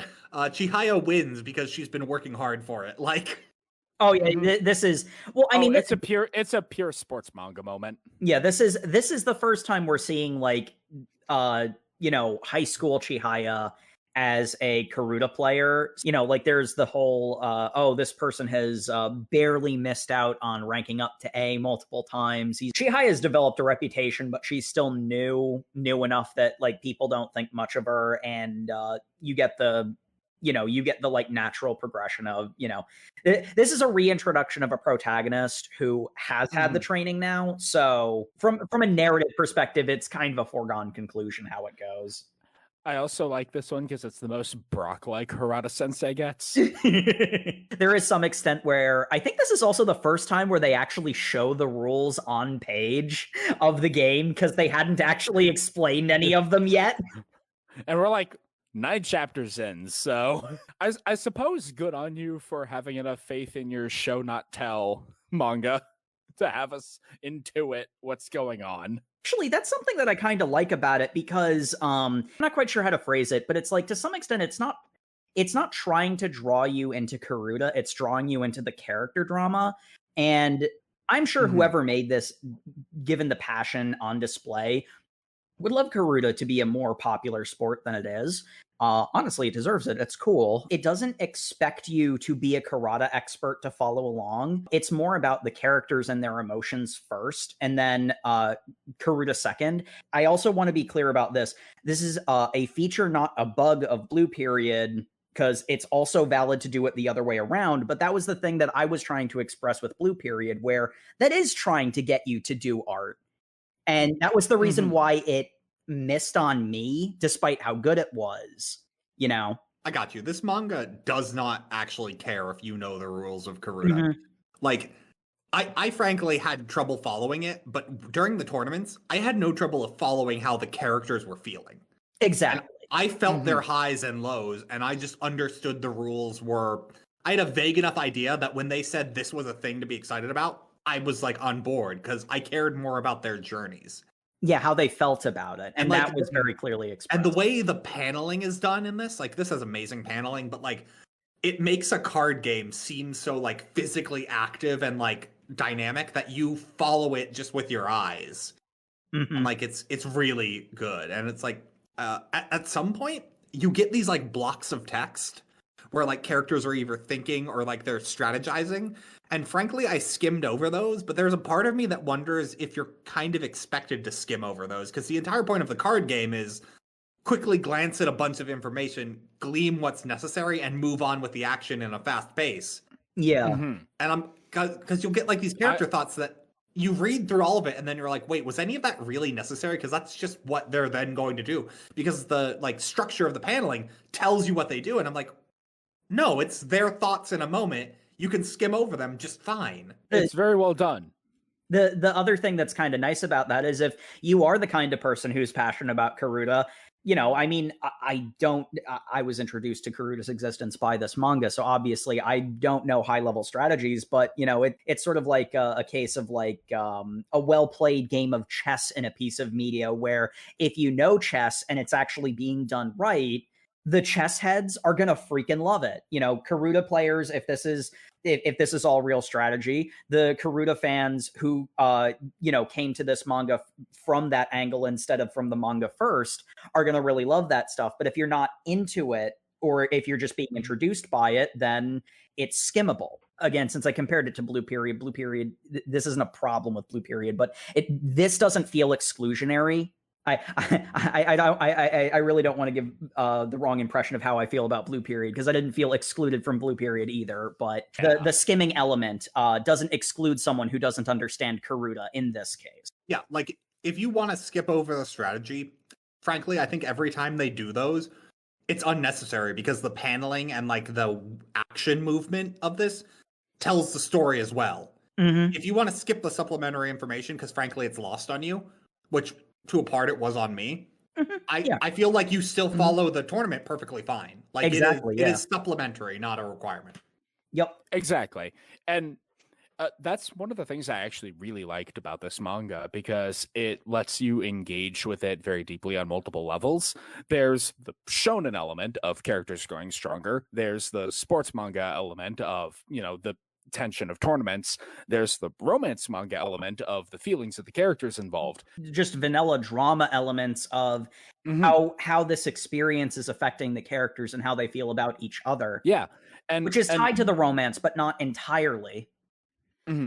But to focus on the romance for a second, after Chihaya wins her rank A, the pages that end this particular chapter, I really enjoyed this segment because she throws open the window to the viewer section and leaps through the window to hug Taichi in this big dramatic panel. They're having this very romantic moment, and she calls Arata, and she she confesses all these feelings she's having. She's like, I did it. I won.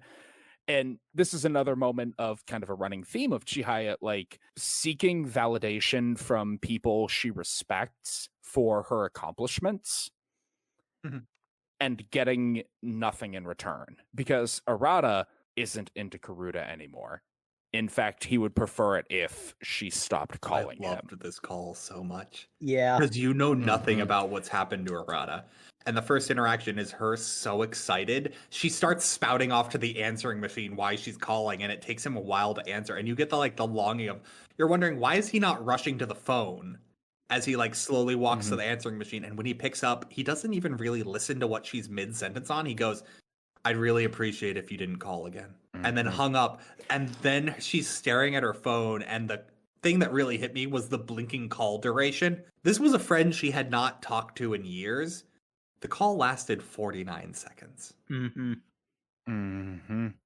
This came after this big romantic moment with the other friend she recently reconnected with. And, we made those jokes earlier about Chihaya and her two boyfriends, but by this point, you're super invested in the friendship and romantic tension between these three characters. Yeah, and in that order, I think, is the important part. You care about their friendships first, and my immediate visceral reaction, I don't know if anyone else had this same reaction. I don't know if this is something that the manga very strongly tried to emphasize, or if I was just that much looking at it from Chihaya's perspective, but my immediate reaction is, okay, something bad happened. His grandpa died or something. There is no way he just dropped the game and is acting like that because they just so happened to grow apart. And I was chomping at the bit. Explain, please. I have my own theories that from this moment, I mean, we know as the readers the reasoning for why he had to separate from the group. And I think I'll put it this way, the fact that his grandfather was so big in the the sport and the fact that his grandfather was likely his motivation, and the fact that his grandfather was also the reason why he was no longer allowed to continue his childhood dream of, having friends and being popular, or not popular, but like being surrounded with people who were interested in what he was interested in, and finding that family, that familiar tie, being ripped out of that, and then losing his core of why he got into it in the first place is kind of like, I don't want to touch on that ever again. Like and like the next arc we go through is like touching on the main reason why, but I feel like there is also like a lot of lingering resentment and everything. Like this manga has a lot of nuance, and I think like because there is like, strictly speaking, the manga gives you an answer, but like all of the depth that Jay just mentioned, I feel is also absolutely true. Like it's more than just the simple answer of what we'll get to once we reunite with Arata, because the next thing that Chihaya basically drags Taichi onto a train. We're going to the country to find him. Like a traditional shonen in this perspective, this would be the rescue Arata arc, and it would end with everyone happy. Spoiler alert. That's not. Again, it's actually kind of a blend of the two, because it's not a happy ending. Yeah. But anyway, they're like, Chihaya's just like, well, there's no way he wouldn't want to talk to me. Something must have happened. We got to go see him. I need money for a train ticket. I'll ask my parents. My parents don't have money because they needed to fly to... Oh my god, when I saw a list of destinations they have to go for her sister's photo shoots that I guess they're paying for, I'm like, maybe you're investing too much in her dream, because like, holy crap. I think the manga wants you to think that, because they get a little bit absurd. Yeah, but anyway, who ends up paying for it? This manga gets a little bit absurd. I never would have thought. Who ends up paying for the train fare to... Because they're going to Fukui, which is a significant train ride, actually. Unlike the bullet train, I think it's like a half a day, so that's not an inexpensive train ticket. But they pay for... Rich boy pays for it. Barely mentions his girlfriend on this like day-long trip he's taking with his female friend. So yeah, and that's the only other time she's ever brought up, because Chihaya is totally not jealous about it. What are you talking about? Oh no, my favorite part is they get into a little squabble about it, basically, where Chihaya's like, well, look, if you didn't want to come on this anyway, why didn't you just go on a date with your girlfriend? It's like, you don't even understand what love is. So, okay, so what is love then? Love is not enjoying it when you're around the person you love. He says being tsundere and not enjoying it around the person. What a weird answer. Well, yeah, no, I mean, like his description of love is obviously not healthy, but like it's so... It's very much he's expressing his feelings in the moment. He's being a tsundere. And Chihaya being being a space cadet. It was like, how philosophical. So do you not enjoy being around your girlfriend? No, I do. She listens to what I have to say, and she's cute. Unlike you, who doesn't listen to what I have to say, hence why we're on this train ride right now. Yeah. That's almost literally the dialogue, too. I love it so much. My favorite meta part about this is the train ride they have at the beginning is like them in those train seats that face each other, and with the giant window, so you get like a nice like scenic countryside, and they're having this conversation, and then they have to switch trains halfway through where they sit in much more traditional all facing forward aisle seats, and he's just like, I want to sit by the window, and he's just like, you never even look outside. And the part of the train we don't watch is the one they're not seated in front of a window for, and I'm like, I appreciate that. You structured it in such a way that they got the much more expensive seats before. Is this the scene where she looks at his phone and sees the keychain from his girlfriend, or is that later on that happens and gets jealous again? Because I remember that scene very vividly. I think that happens on the way back. Gotcha. Because this is the last time the girlfriend is audibly mentioned, but Chihaya definitely remembers she exists occasionally. Yeah, because they They arrive and they're trying to find Arata, and a neighbor mentions that they leave the train station, run to his find his address, run to it, and then the neighbor mentions, "Oh, he's in a bookstore at the." Chihaya runs to his address. Taichi is so done with this adventure already. Taichi's like, "Why are you running? We're not on a schedule." I was so prepared for because the neighbor who shows up is a cute girl bundled up for the northern climate, and I'm just like, oh, if Chihaya also gets mad that this neighbor knows Arata, I am all for this. Unfortunately, that doesn't happen. Yeah, but they start making their way back to the because the bookstore that Arata works at is by the train station. So, there's kind of the humorous thing of, we walked right by him. So they're making their way back there, and it's along this, like, nice, peaceful, pastoral trail. Very romantic trail, because very, very romantic. The blossoms are falling from the trees, and Taichi goes to grab her hand, and Arata on his bike literally rides between them. In that moment, I love it. The heavy hand of symbolism. Yeah, he doesn't actually literally ride between them, but because he's riding. The way the page is structured is definitely that he is between the two of them. I don't think he actually did, but he is symbolically what stopped them from holding hands. The panel is framed to show it that, like, because there's not enough space between them for him to have ridden between them, but it is framed in such a way that the language of the panel is that he literally rode between them. Might be my favorite series of panels in the manga. My favorite series of panels is immediately after, where Chihaya turns around in a split second, and we get a little author's note bubble of like, hey, remember she was in track and field? As she just disappears from the panel in a proper speed, as she outruns a bike. There are a couple of cases. She chases him down and pulls him off the road. There are a couple of cases where Chihaya does something absurd, and there's like a little arrow that points to her saying former track star. Need to justify this nonsense. But she pulls Arata off the road. They tumble down a hill, and he lands atop her in a very romantic position. Yeah, I was gonna say, let's talk about some romantic paneling. This is a 2-page spread of him straddling her, like. and then I love how it's not quite like fully deflating, but it has that sort of effect where Taichi is just standing next to them, like a couple of steps down the hill, like, what the hell are you two doing? Well, what happened was they went off the side and like fell into a ditch. So Taichi's just like, wait, what the hell happened? I turn around for 2 seconds. You run 30 yards ahead of me. Mm-hmm.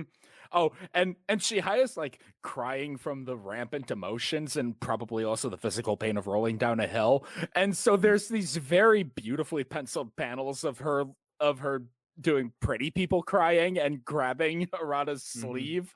And it's like, damn. This chapter is very josei. There hasn't been a lot of josei yet. This is very josei. And then it's just panels of like zooms in on their faces that stills of Karuta, the tree, and just I wanted to see you repeated over and over and over. And I'm like, holy crap, I was not ready for the shift this hard into the romance manga. But anyway, she has fallen down, so they obviously need to get back. And what has happened is she is covered in mud. So they go back to Arata's house, and he offers up the use of his bath so she can take a bath. And it's amazing because she comes out of the bath with her hair wrapped up in a towel, and Taichi just goes, "Why the hell would you wash your hair?" Which is a very valid question. Because when I landed on the side of the hill, the back of my head got covered in mud. That's taking advantage of someone's kindness. My panties are fine, though. Don't use that word. Yeah, neither of them were prepared for that sentence. They're used to it at this point.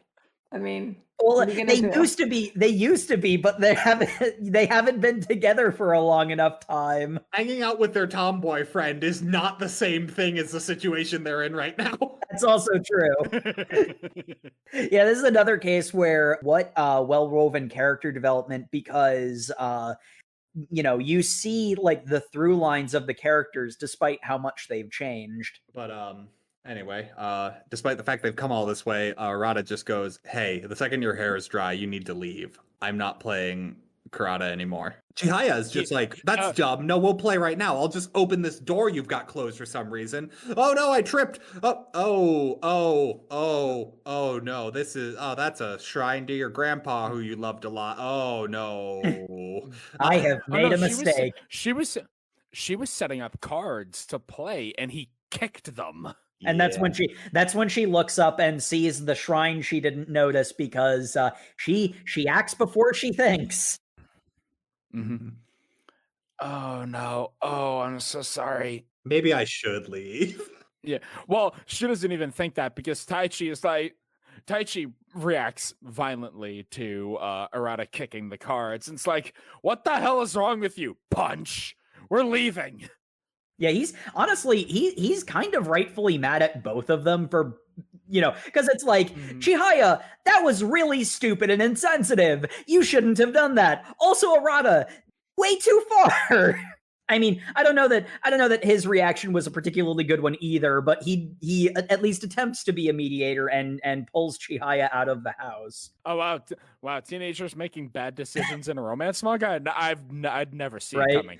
And then this is where we get the, okay, here's the literal no subtlety, no nuance reason, because the neighbor takes the Karada cards and hands them back to, because Taichi just pulled Chihaya out of the room without actually like picking up the cards, and the neighbor gets them and tries to give them back, and she gives the like no subtlety, no nuance, this is just literally what happened.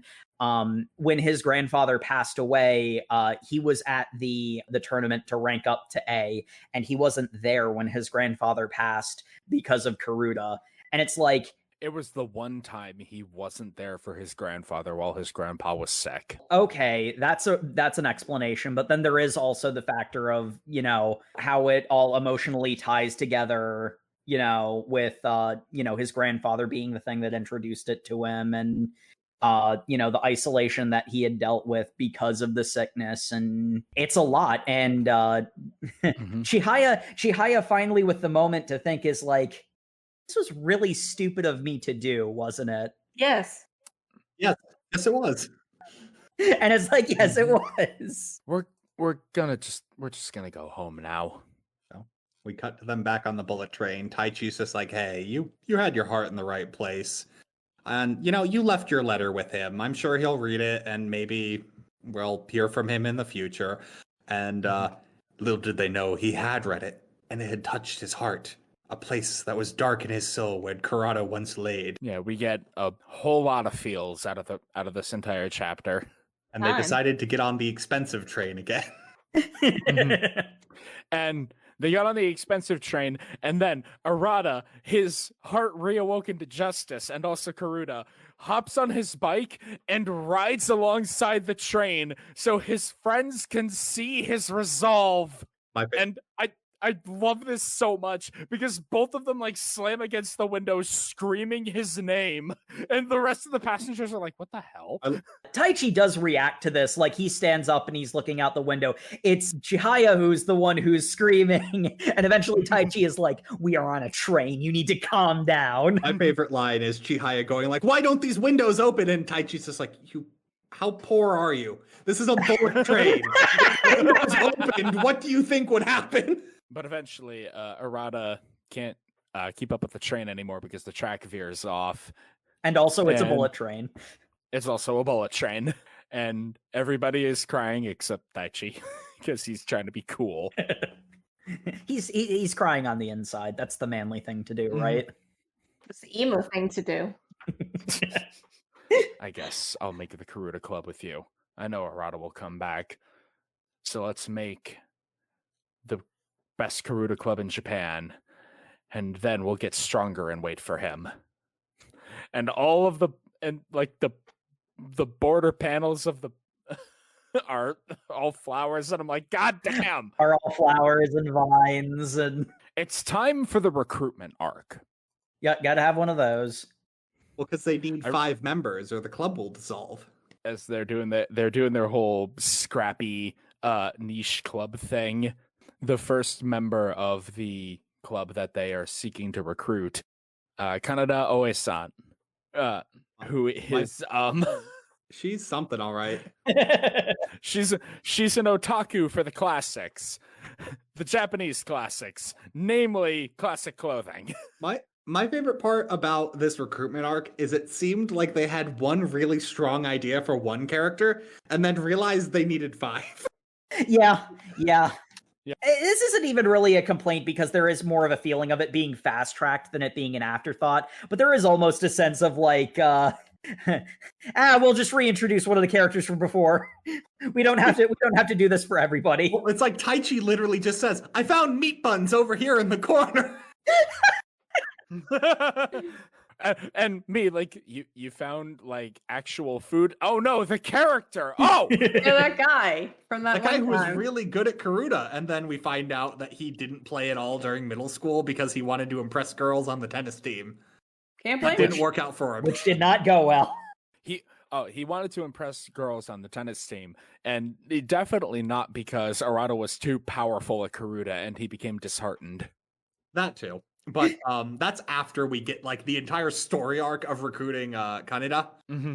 And her whole thing is she joined the Japanese archery team because their uniform is the traditional clothing style, which she really likes because her family makes kimono. They're kimono makers. Yeah. Mm-hmm. So she's all about anything that is like the classics.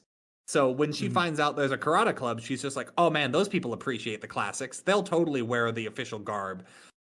Little did you know, karuta is very much a modern sport now. They've streamlined everything, and really only the Masters tournament wears the professional gi. Like, I love the like vision Kaneda has in her head of like her and Chihaya in like full kimono. Yeah, 7-layer kimonos. Yeah. Oh my, you've gotten another one. You're quite talented, Chihaya-sama. No, you don't understand. We don't even play the game you're thinking of right now. No, we are incredibly violent. But she is on board up until she learns that it's a very competitive game. She's like, oh, that's kind of dumb. I just kind of wanted to wear cute clothes and maybe play game because I really like the poems because I love classical Japanese literature. Wait, Chihaya, do you even know the meaning of these poems? Oh no, I've only memorized the phonetic sounds they make in order to make me better at the reflex aspect of this game. You're really not motivating me to join this. Wait, no, please teach me. Wait, what's that card you really like? The Chihayafuru? This is the poem that Arata said was like representative of me. And this is the point we get. She goes, you know, that poem is like super romantic, right? What? I thought it was just about scenery. No, it's this... It's got this entire history of this courtier who like couldn't be with the empress that he loved, and so he wrote this poem that was an expression of how he tried to suppress his own love, but like red maple leaves falling in the river, his love dyed everything that he did a deep red color of passion. And Chihaya's like, oh wow, that's really cool.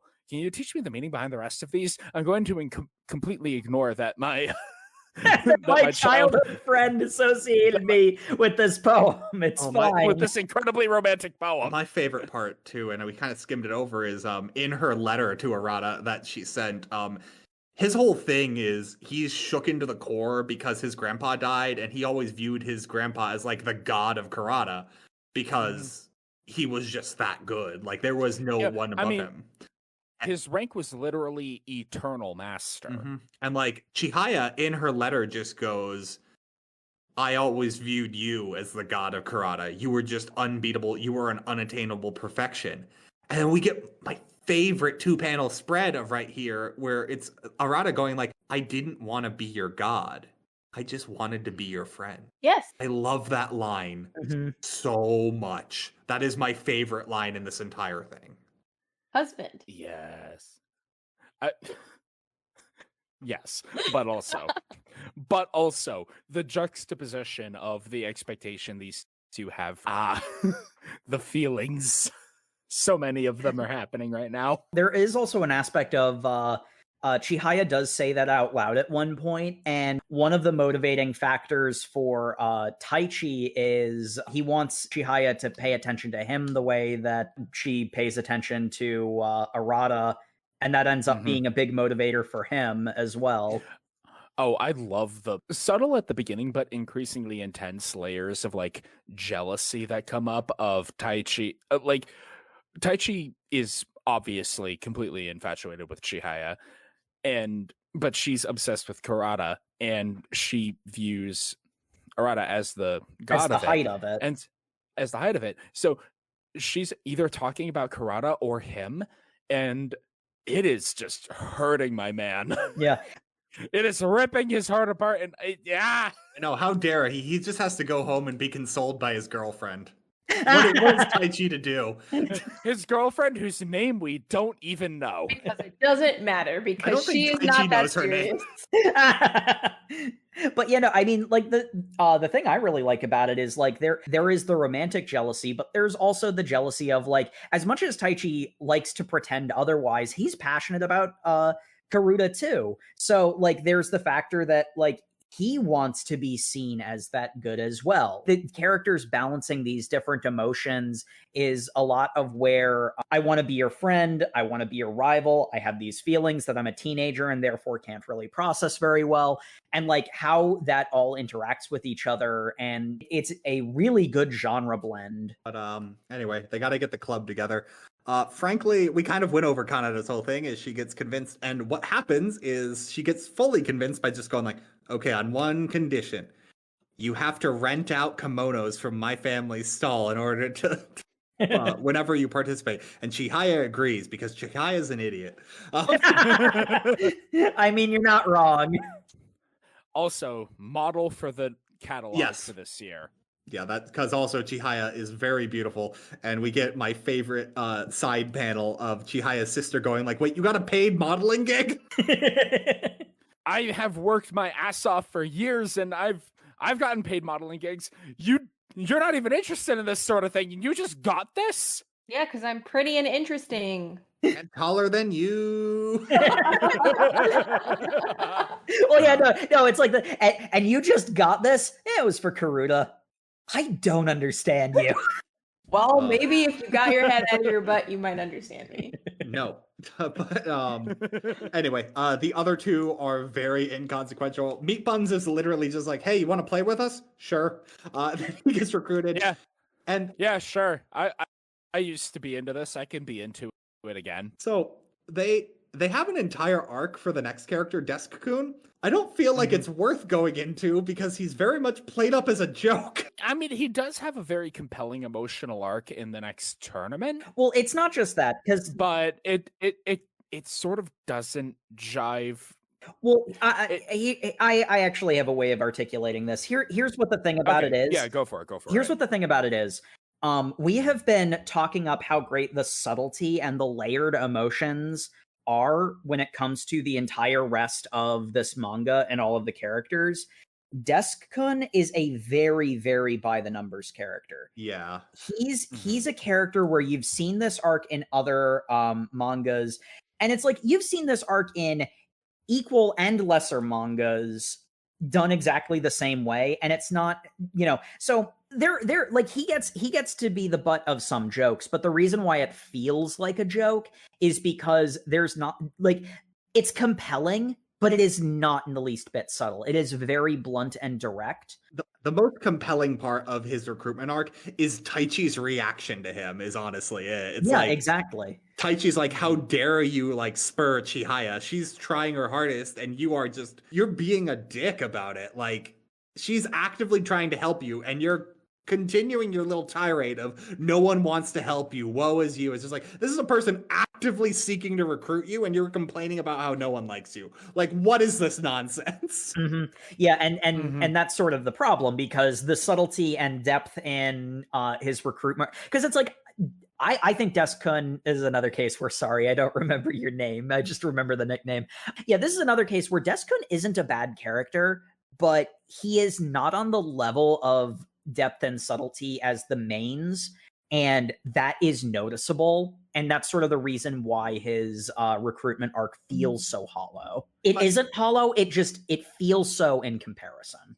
Also, what really matters is my favorite part about Desu-kun's recruitment is after he's been recruited, my boy is in the room for 2 seconds going like, if this is like a game about memorization and that's like one of the key strengths about it, wouldn't a really good way to train it be to flip the cards over so you can't be constantly reading it? And we get reactions from everyone in the room like, why did we never think of this before? It starts off as like a sarcastic, just let me leave sort of reaction. But as it goes on, everyone's dawning on the realization of like, wait, this is actually a legitimately good idea. We are so using this. Everyone but Chihaya is my favorite part because she's like, wait, no, that's the part I'm worse at. Don't, please, no. And then like at the end of this chapter, there's a little panel that's my favorite. It's like, Taichi proceeded to beat Chihaya in the next 5 matches. And I'm like, yep, because she is not good at this part of the game. She knows her strengths and she knows her weaknesses. I loved that. That was hilarious. There was the other factor of, again, unfortunately, a lot of the subtlety in Desu-kun's recruitment was Taichi's subtlety, but there was the element of Chihaya is, because she's been practicing so much, she's at a level above everybody else on practice alone, and anyone who has to practice against her is going to be in for a rough game. And Taichi was feeling like it's like, do I even have talent at this? Is this even worth like am I just doing this because girl? Once they're doing the flipped over game, he's like, oh no, I actually have skills that completely outclass her in some areas. Okay, so I am actually good at this in my own right. I also really like to win. And I do think Chihaya is a bit full of herself a lot. I am going to crush her. Yeah, and that all is fairly overt too. That goes back to what I mentioned of, it's like a more boilerplate shonen would be, main character is, magically a savant, which I mean, like, depending on the series and how seriously it's taking itself, that's not necessarily a bad thing. But if you want a deep and subtle story, that's almost always a problem. Whereas what this does is it makes it very clear that Chihaya is certainly currently the best player, but she's not invincible. She has strengths and weaknesses that the rest of the team can work with. Which I really enjoyed. Yeah. Just in terms of the sports manga stroke shonen aspect of it, it felt a lot more like it really lent a genuineness to the tension of the forthcoming tournament arc that we will be getting to. Like, I'm not gonna lie, I absolutely popped off at several points during the upcoming tournament arc because I actually Jake, this is a phrase that you've used a few times in our conversations, but none of these characters actually have plot armor. Yeah, not even Chihaya. And so that, and because of the tournament, or because of the team aspect of the tournament arc, that lent a lot of tension to it.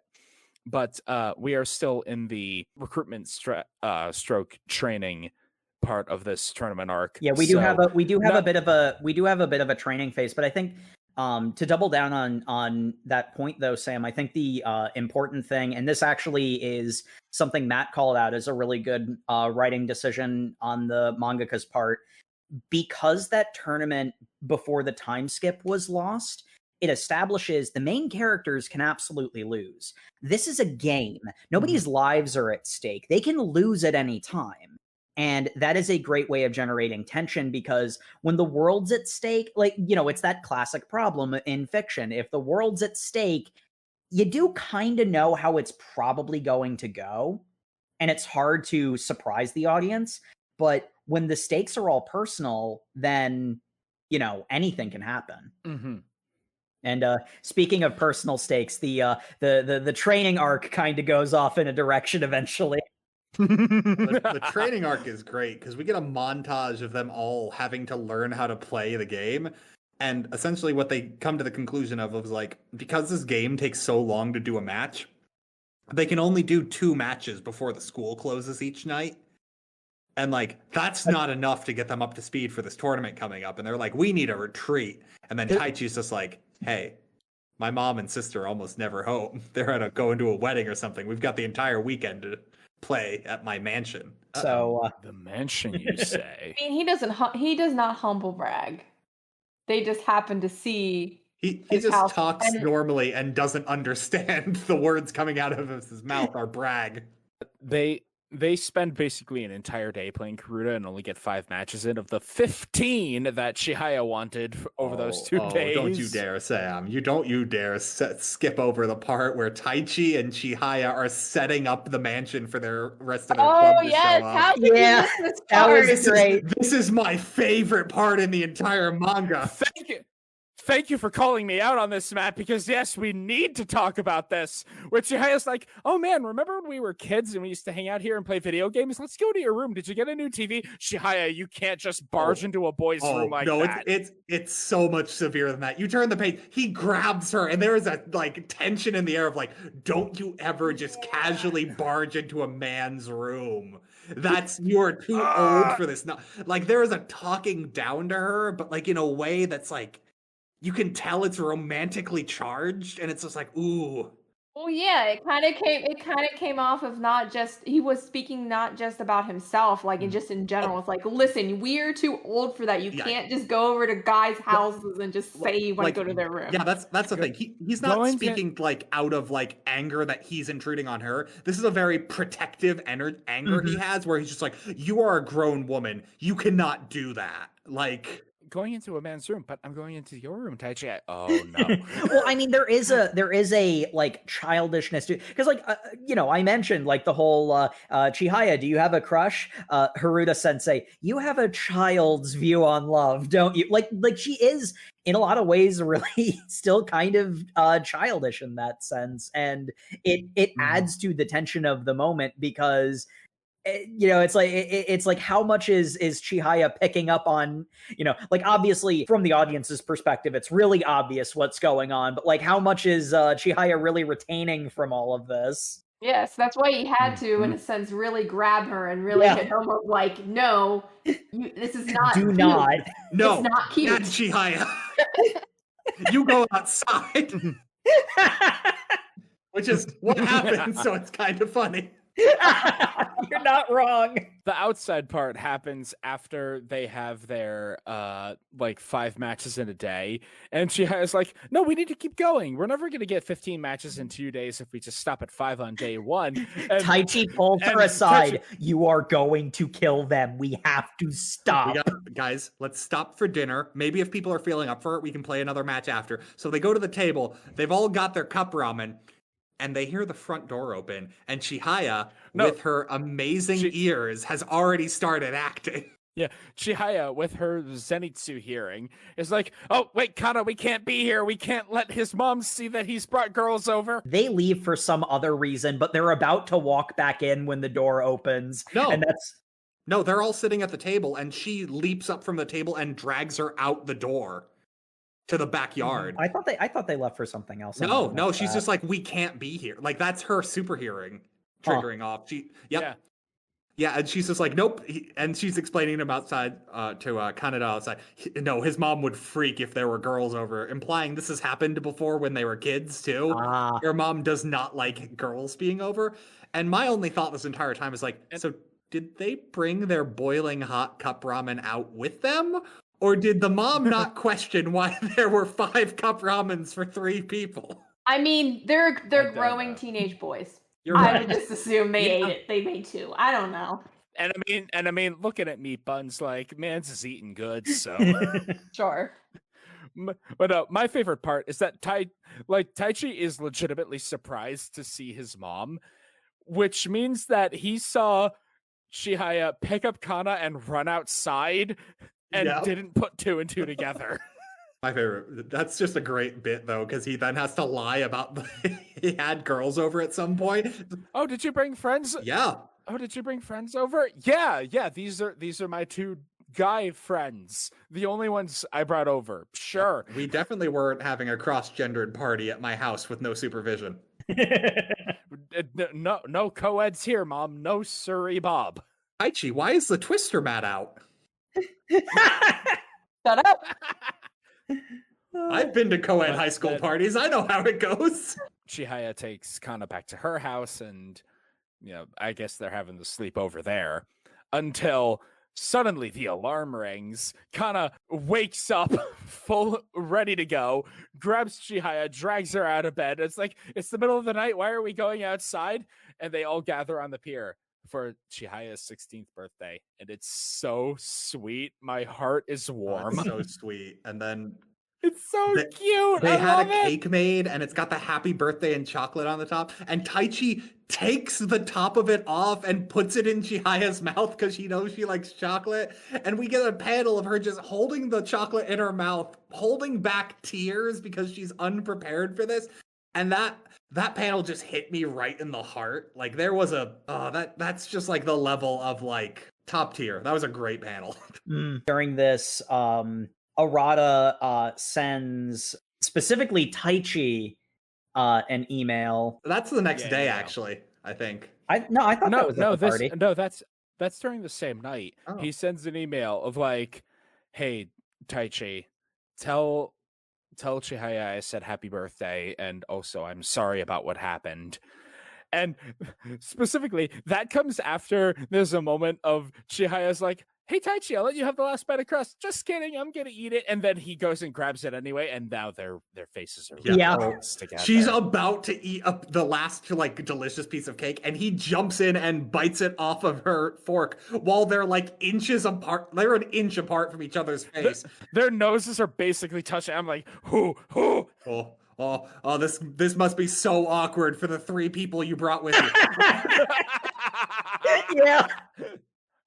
Hey. Which brings a question. How did Arata send that email? What do you mean, how'd he send it? How did he send it? Later, it's revealed that his computer is busted. I think there's like a throwaway line of his computer recently fell apart. So he doesn't have a cell phone is what the thing is. So he's emailing from an email client. Yeah, because I mean later on when we see him messing with his email, it's the computer at the place where he works because it doesn't get a lot of business. So if he was working late, then Gotcha. So that's also a all I know possibility. is Arata was up late. He waited until midnight on Chihaya's birthday and sent it because he doesn't know what's going on. So he just emailed Taichi at like 1 a.m. to say happy birthday to Chihaya for me. Like, Well, there is- buddy. No, I see. The thing about that though is this manga is very subtle. It doesn't leave a lot of ambiguity for this one because when Taichi is looking at that email, and like Chihaya is next to him, so they're both looking at the email. But Taichi in particular flashes back to Arata calling him a coward. Like there's not a lot of that. It does kind of label it for you. Oh, and my favorite part is Chihaya completely forgets the like fucking pageant Taichi threw for her because she is over the moon that Arata remembered to email her secondhand, and I'm like, Oh, this hurt me so bad. I'm like, don't do my man dirty like this. Taichi has literally done nothing wrong for the dream guy you're idolizing.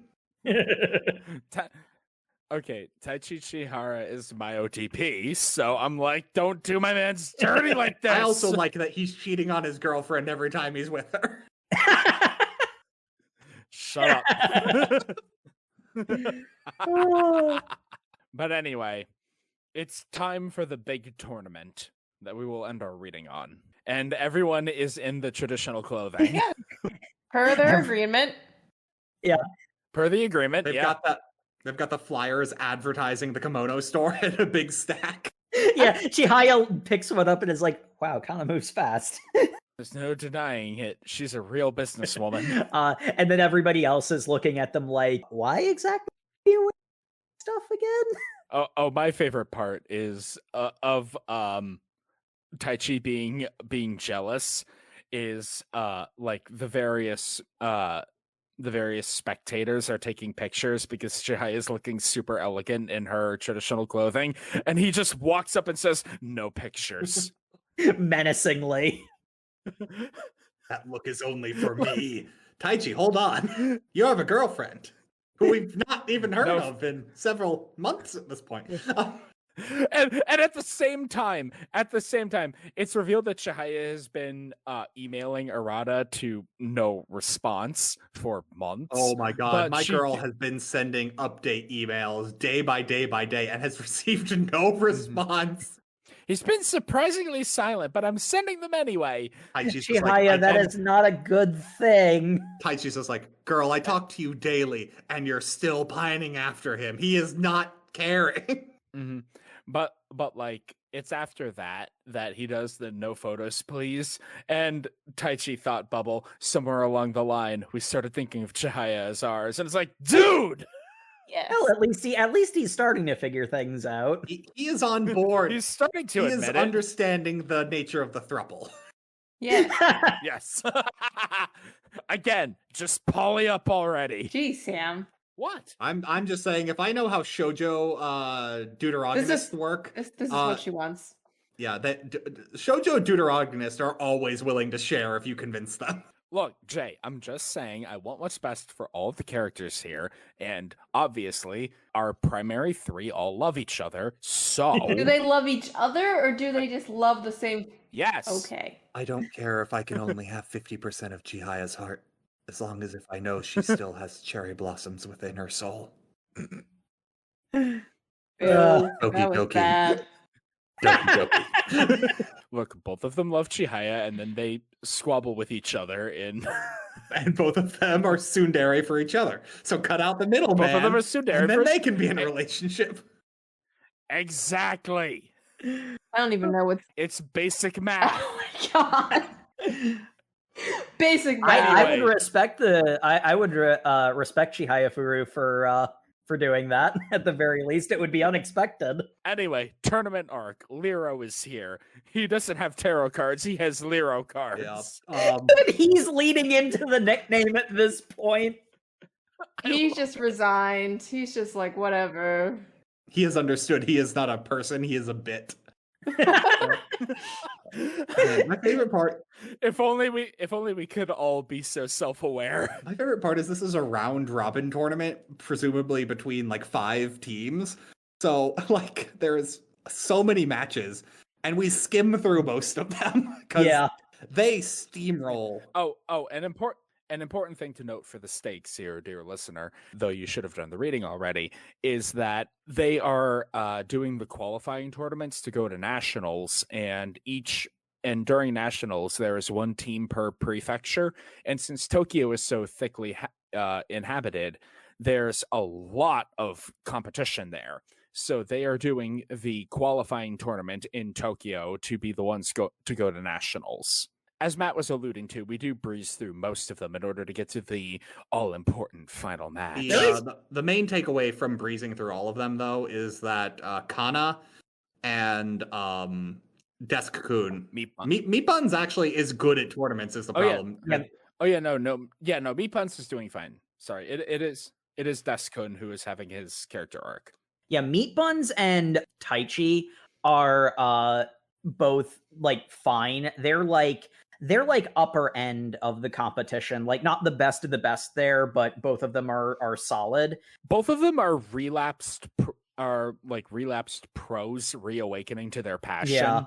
And then there's actually a bit of a fun parallel because in a lot of ways and like we focus on Meatbun's character, and he manages to correct the problem with his introductory arc, I feel, here pretty well. But like that's like the main focus. But one of the things I couldn't help but notice is there's actually kind of direct parallel between Arata and Chihara and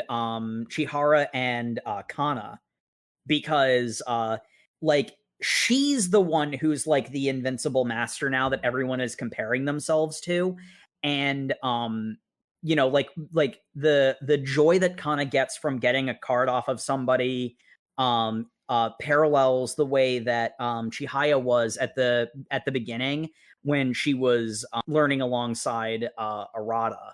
So like she stepped up and taken that place for other characters. Yeah. And like Meat Buns has a whole like existential crisis because Kana actually gets like a little bit of a morale boost at the very end. She wins one, and she feels useful, whereas Deskun overhears the fact that they'd actually been like switching up their teams to put him against one of the toughest. They don't actually get the ability to do that, but that they've been like happy that he's been matched up with tougher opponents because that basically guarantees he's going to lose, but then they don't have to fight the toughest one. And through strength of they've got more consistent better people, because it seems like a lot of the other teams have one star player and maybe like a secondary star player and are kind of just filler seats, which for a game like Harada makes a lot of sense. I was surprised so many people could field 5-man teams. Yeah, it's like all of the teams have the implicit understanding that they have one, maybe two people who are absolute otaku, like Chihaya, and everybody else are hobbyists to the point of being competitive, but not with the passion to drive further. And so that basically makes the game, the meta game, throwing aside all personal feeling, is now how do we basically have the pros waste their effort on nobodies so that we can we optimize this in a way that allows us to win each individual round.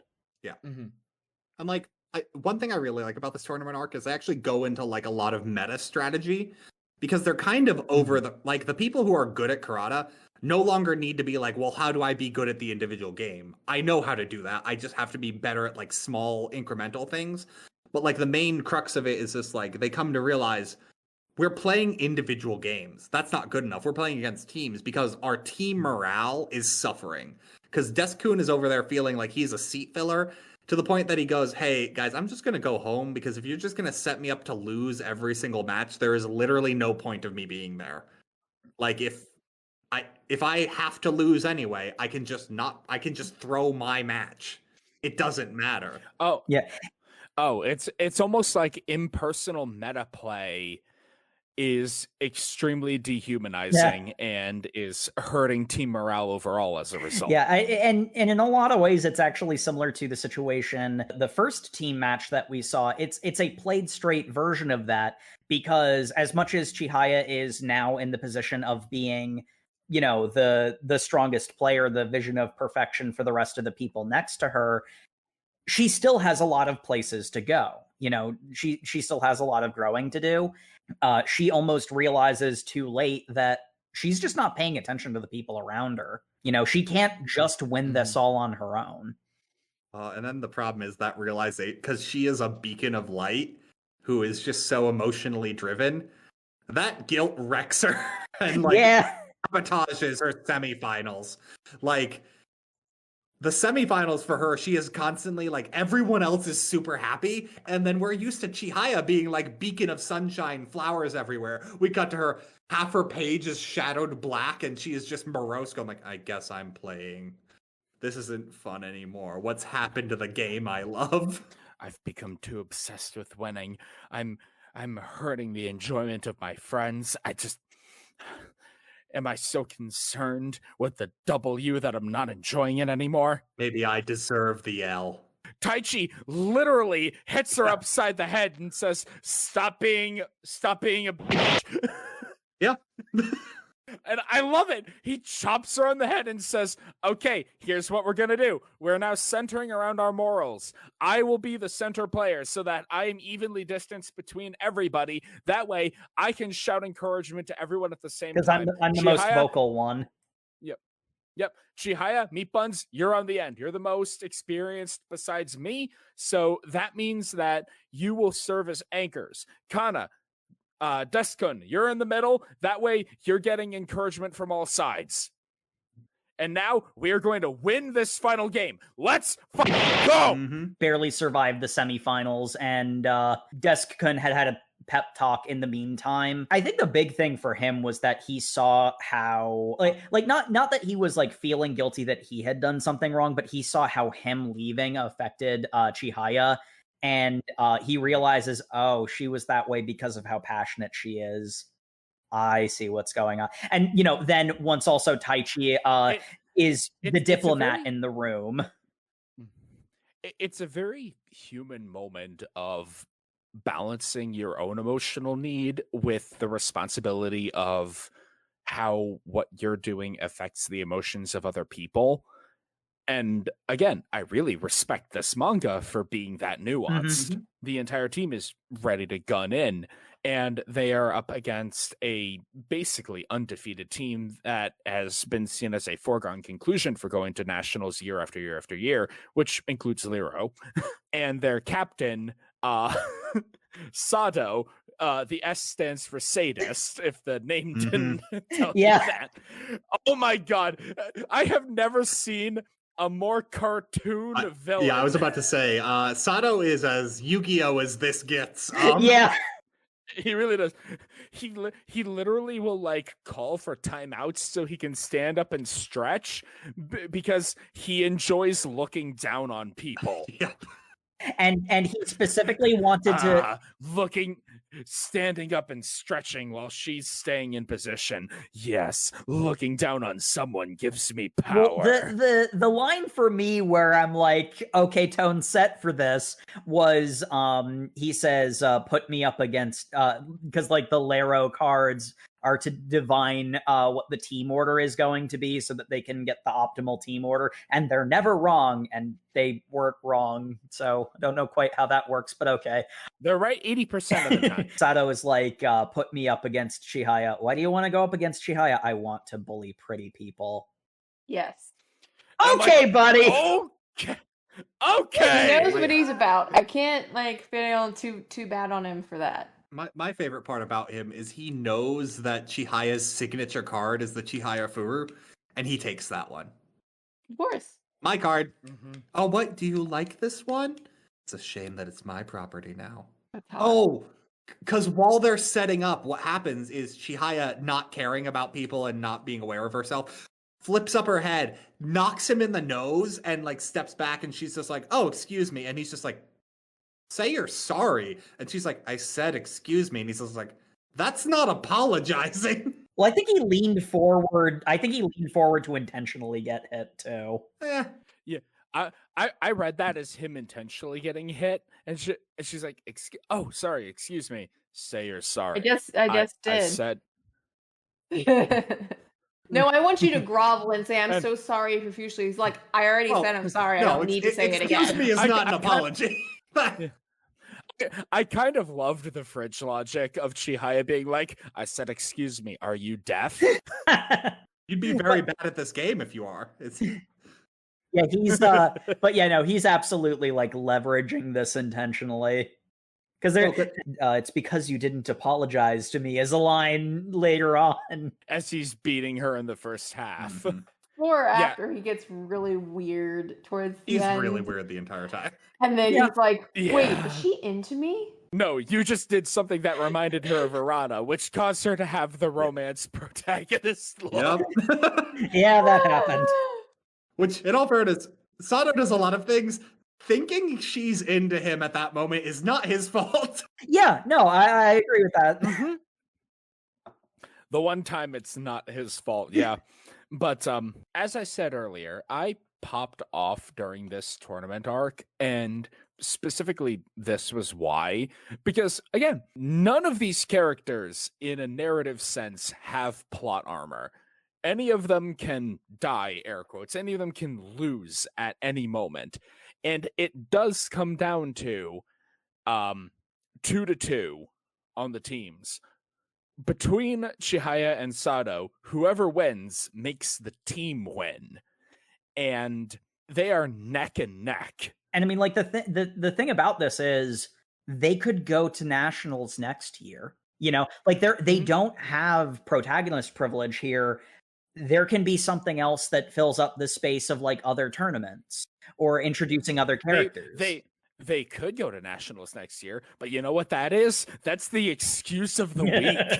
And Chihaya rallies to win the game. And I jumped out of my chair. I was like, yes, Pog, let's go. And they win. And they get the trophy. Mm-hmm. And the trophy is covered with the ribbons of the past, like, consecutive years that team has won. And they're all crying. As Lero basically tackles Chihaya and steals the trophy and says, the entire time I've been in middle school and been a part of this club, this trophy has been on the shelf. I swear to God, I will get it back next year. And I'm like, Lero, you've gone from joke character to, like, legitimate, like, rival. Yeah. In like 2 panels, and I'm shocked at that turnaround time. My favorite part is he then goes back to the team and everyone is crying because Sato just goes like, but Sato, you don't have a next year. This was your last chance to win the high school championship. Dun dun dun. Yeah. Chihaya... But hey, main character squad, if you embarrass Tokyo at nationals, I'll never forgive you. Nothing makes me happier in sports mangas when people cry over losing their dreams. It happens so often and it fuels me. Okay. Matt might be a sadist. No. If we ever read Blue Lock, I want you to know that has a bunch of people crying because essentially losing in that is akin to death. It's the death of their dreams. So they start crying, and I'm just like, good. You weren't good enough. Be better next time. Oh, wait. You're not selling the not being a sadist with that explanation, man. No, Yeah. I'm just saying people should try better and not fail. Again, tarnished. Weird, but not a sin. I don't know what to say. My takeaway from all of that, I like the acknowledgement of, like it's a competitive sport, adversarial sport. For somebody to win, it means that somebody loses, and part of the nature of a game like that. And it's the sort of thing that Chihaya hadn't really considered, and it ties back into the idea that, like, when her teammates practice against her, she doesn't know how to hold back. And like for most of them, like Kana in particular vocalizes, please don't hold back on me. Like I understand that you doing that would basically be a sign of disrespect, but like when she goes hard every single time for everybody, that can have a negative aspect to it. And like this whole arc is about Chihaya realize, like, because like the reason Chihaya cares about Karuta is because in a competition, ultimately everything isn't friendlies and it's just good vibes all around. Oh no, I'm actually disappointing people. Oh no. Well, and like the whole reason why Chihaya cares about Karuta in the first place is because it's how she made her closest friends. And like over the course of this tournament, everything she's been doing wrong has been not acknowledging the people around her. And this is the perfect capstone to, when you win, it means that the other person across from you lost, and you have to acknowledge that. Yeah. And you need to revel in their defeat, because there is no victory unless someone fails. Things only have meaning if other people can't have them, right? Oh my god. No, we can be sportsmanlike, Matt. I don't understand what's not sportsmanlike about that. They should try better. Oh my god. The unfiltered, unsportsmanlike review. I'm not saying beat them up after the game. Anyway, our characters win, and Chihaya is suddenly completely overwhelmed by nerves, because now the enormity of what has kind of what she's willingly accepted onto her shoulders, but at the same time, she wasn't ready emotionally for it. Mm-hmm. She's like, oh yeah, I'm chasing my dream. Oh wait, my dream is really heavy. Oh, my favorite part is when Kana, Meat Buns, and Dusk all run off to go do practice with people on their skill level. And Taichi's like, oh yeah, no, they understand their current skill level, so they're working to get stronger in that regard. That's real impressive. And Chihaya is like, oh no, people are leaving the club again. And she's kind of having like trauma flashbacks to the end of the elementary school arc. Yeah, she gets a little bit of an existential crisis, but Taichi is there once again to give her a little head chop to get her head back on straight. I'm sorry. Are you saying that their dreams of improving and becoming better are worthless because they aren't doing it with you? What? Yeah, that was stupid, wasn't it? Wait, that's it. Oh, that. That's not what I meant, but it is what I said. I see the problem now. Yeah, it's just like, wait, I'm sorry, isn't everyone's dream just to support someone else's dream they heard offhand? Oh crap, I've done this twice already, dang it! Wait, no, that was the thing Arata made fun of me for. Ah! And then I proceeded to do to Harada's dream. She got better from it, but that is a kind of weird juxtaposition of like, And then you're you right. learn that you're not original at all. I should have my own dream. What's your dream? I'll have that one too. Oh my god. But hey, Matt, it's like you said, we gotta let people take baby steps. Little bitty baby steps. Speaking of baby steps, someone's real excited she got a trophy and wants to go share it with her family. Oh, so sad. I loved this scene so much. In retrospect, I love this scene. In the moment, I was filled with fury. I never had any doubts about this scene. I loved it because I thought it was very clear throughout. You have more faith than I do, Matt. I never viewed her parents as bad people is the thing, and I don't even view her sister as a bad person. I think they just have different priorities and are trying. But I don't see the trying part of it. You know, she has both parents, but both parents still go to see the older sister's thing. I mean, here's the thing. The older sister's thing is also much more accessible. Yeah. And I mean, like, it's very much the sense of, like, in a binary sense, if you ask me, like, you know, do I like her sister? No, but, like, the big problem with her is, like, Chihara's sister isn't okay. Like, she's very, very overtly insecure. Like, so, you know, that's actually similar to the situation with Taichi, where I want her to be better. Then there's the thing with her parents and how visible Chihara is with her parents. So, you know, I mean, full disclosure, like, being an only child, I didn't have the same experience as Chihara, obviously, but my dad and I had some very, very different interests.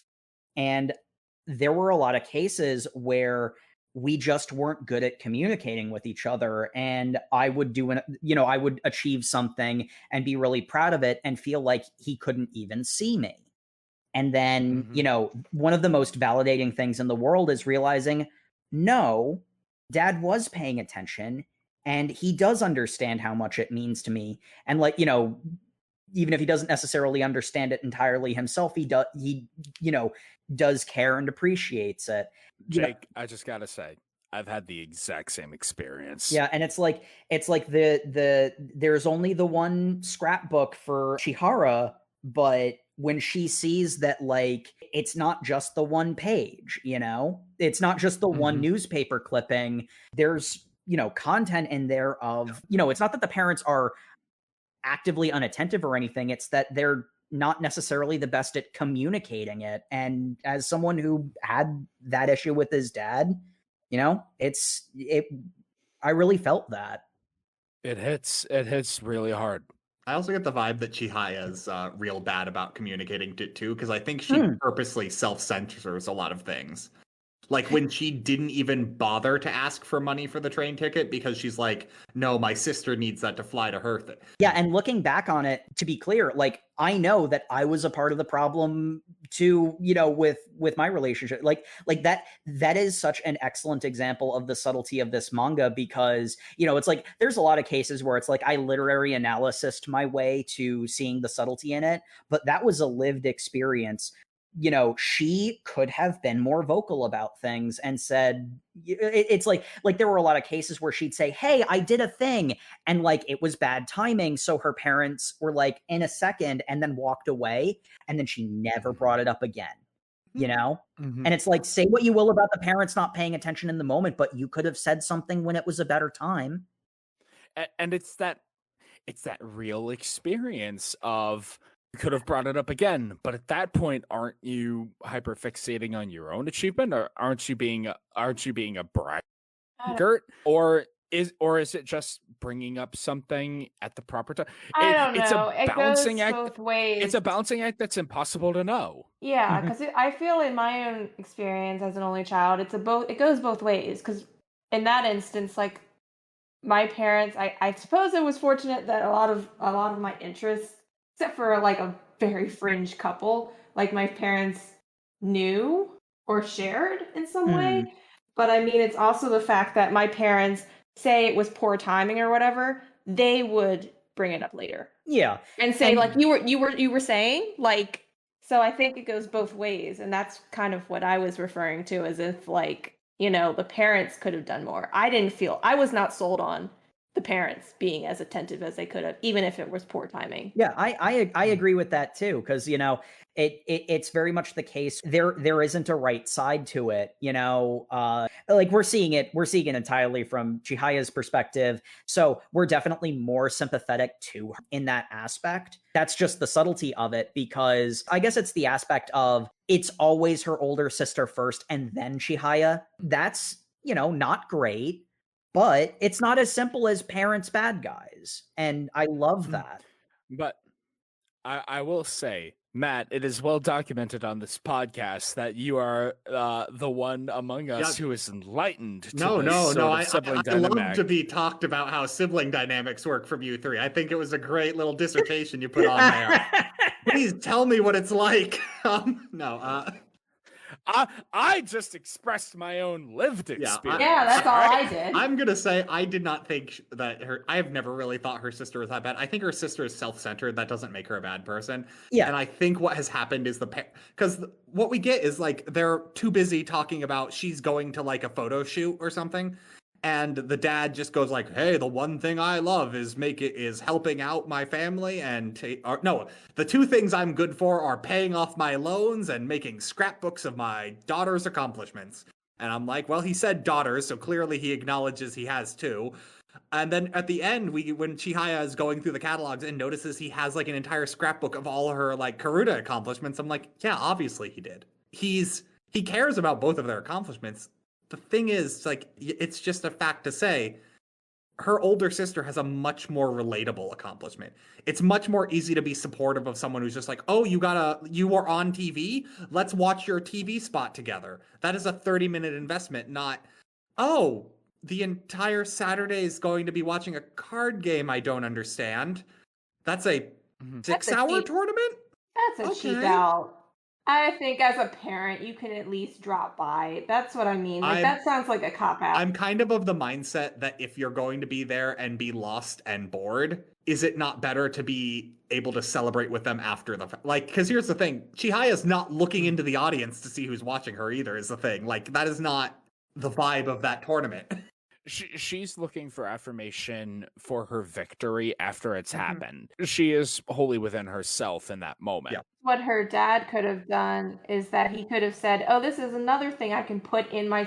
Like, he wasn't consistently saying, congratulations, honey, another thing for the scrapbook. Like, she didn't even know it existed. Yeah, here's the thing. You could also say Chihaya never gave any implication that she was feeling like, she never let on that she felt she wasn't being put up that she was being passed over. Because the dad straight up said to both of them, "Yeah, I love all of your accomplishments. They are in the scrapbooks I keep of my daughters." I'm like, what more does he need to? Does he need to affirm to Chihaya explicitly? By the way, Chihaya, I know your sister is better than you, but I also have one of you. Like, that's how that would come off to me. I mean, yes. To answer your question, yes. Does he need to shove the scrapbook into her hands? No. But again, to talk about lived experience, I know that my dad doesn't give a rat's ass about video games or manga or whatever. Aww. But he doesn't. Your dad has never listened to an episode of our podcast. He listened to an episode of this podcast, critiqued how each of us talked, and then never brought it up again. He has expressed pride in my accomplishments. He's also expressed his own ignorance of what that means, but he doesn't necessarily need to understand the how to understand the importance of the why. And Ayase's Mr. Ayase might not be great at expressing that, but he has the same energy. It rings hollow to me. Really, really hollow. We have the moment of Chihaya, finds the scrapbook of her accomplishments, of everything that she's done, everything that is important to her and resonates with her. And she breaks down into tears of, oh, they have noticed. Yeah, I guess I wasn't particularly clear. Like the takeaway from me was less so the sibling relationship and more the parent-child relationship, because like the thing for me was, as much as I adored my dad, he wasn't always the best at communicating with me, and I wasn't always the best at communicating with him. And there's that level of disconnect. And the thing that really affected me in that moment was the catharsis of her realizing how seen she really was an experience that I have had with my accomplishments relative to, a parent noticing. And I felt that was a really well done finale to this arc. Indeed. Made me sad. That's all I can say. Yes, but this is, in fact, the end of our reading. So, everyone, favorite character. It feels like a coin flip between Chihaya and Taichi, but I have to say Taichi. He's so entertaining whenever he shows up, and I do love the kind of the redeemed antagonist, particularly when he's still he's still kind of combative. It keeps a bit of the drama around, but like at the same time, yeah, he's part of the team. This is banter between friends instead of him being a prick. Yeah. Jacob, favorite character. This is very much a case where really all of the characters are fantastic, and I think, in all honesty, it's hard to pick a favorite character, because I honestly feel like what I really love the most about it is character dynamics between two characters. Favorite individual character, it is a razor margin between Chihaya and my actual favorite, Kana. Bold pick. The thing I love about Kana is she's equally passionate about karuta for a completely different reason. And I loved the dynamic in the final of our reading final tournament of Kana like developing in the game in a similar way that Chihaya did, and seeing Chihaya as her version of Arata. And again, there's that element of character dynamic, but that sort of through line of like the like the level of passion, passing from one character to the next, and Kana being like the most recent in that line. Though Taichi is also great for as subtle as he is, and just basically the characters in general were spectacular. Kana also has the benefit of having the two best for Koma.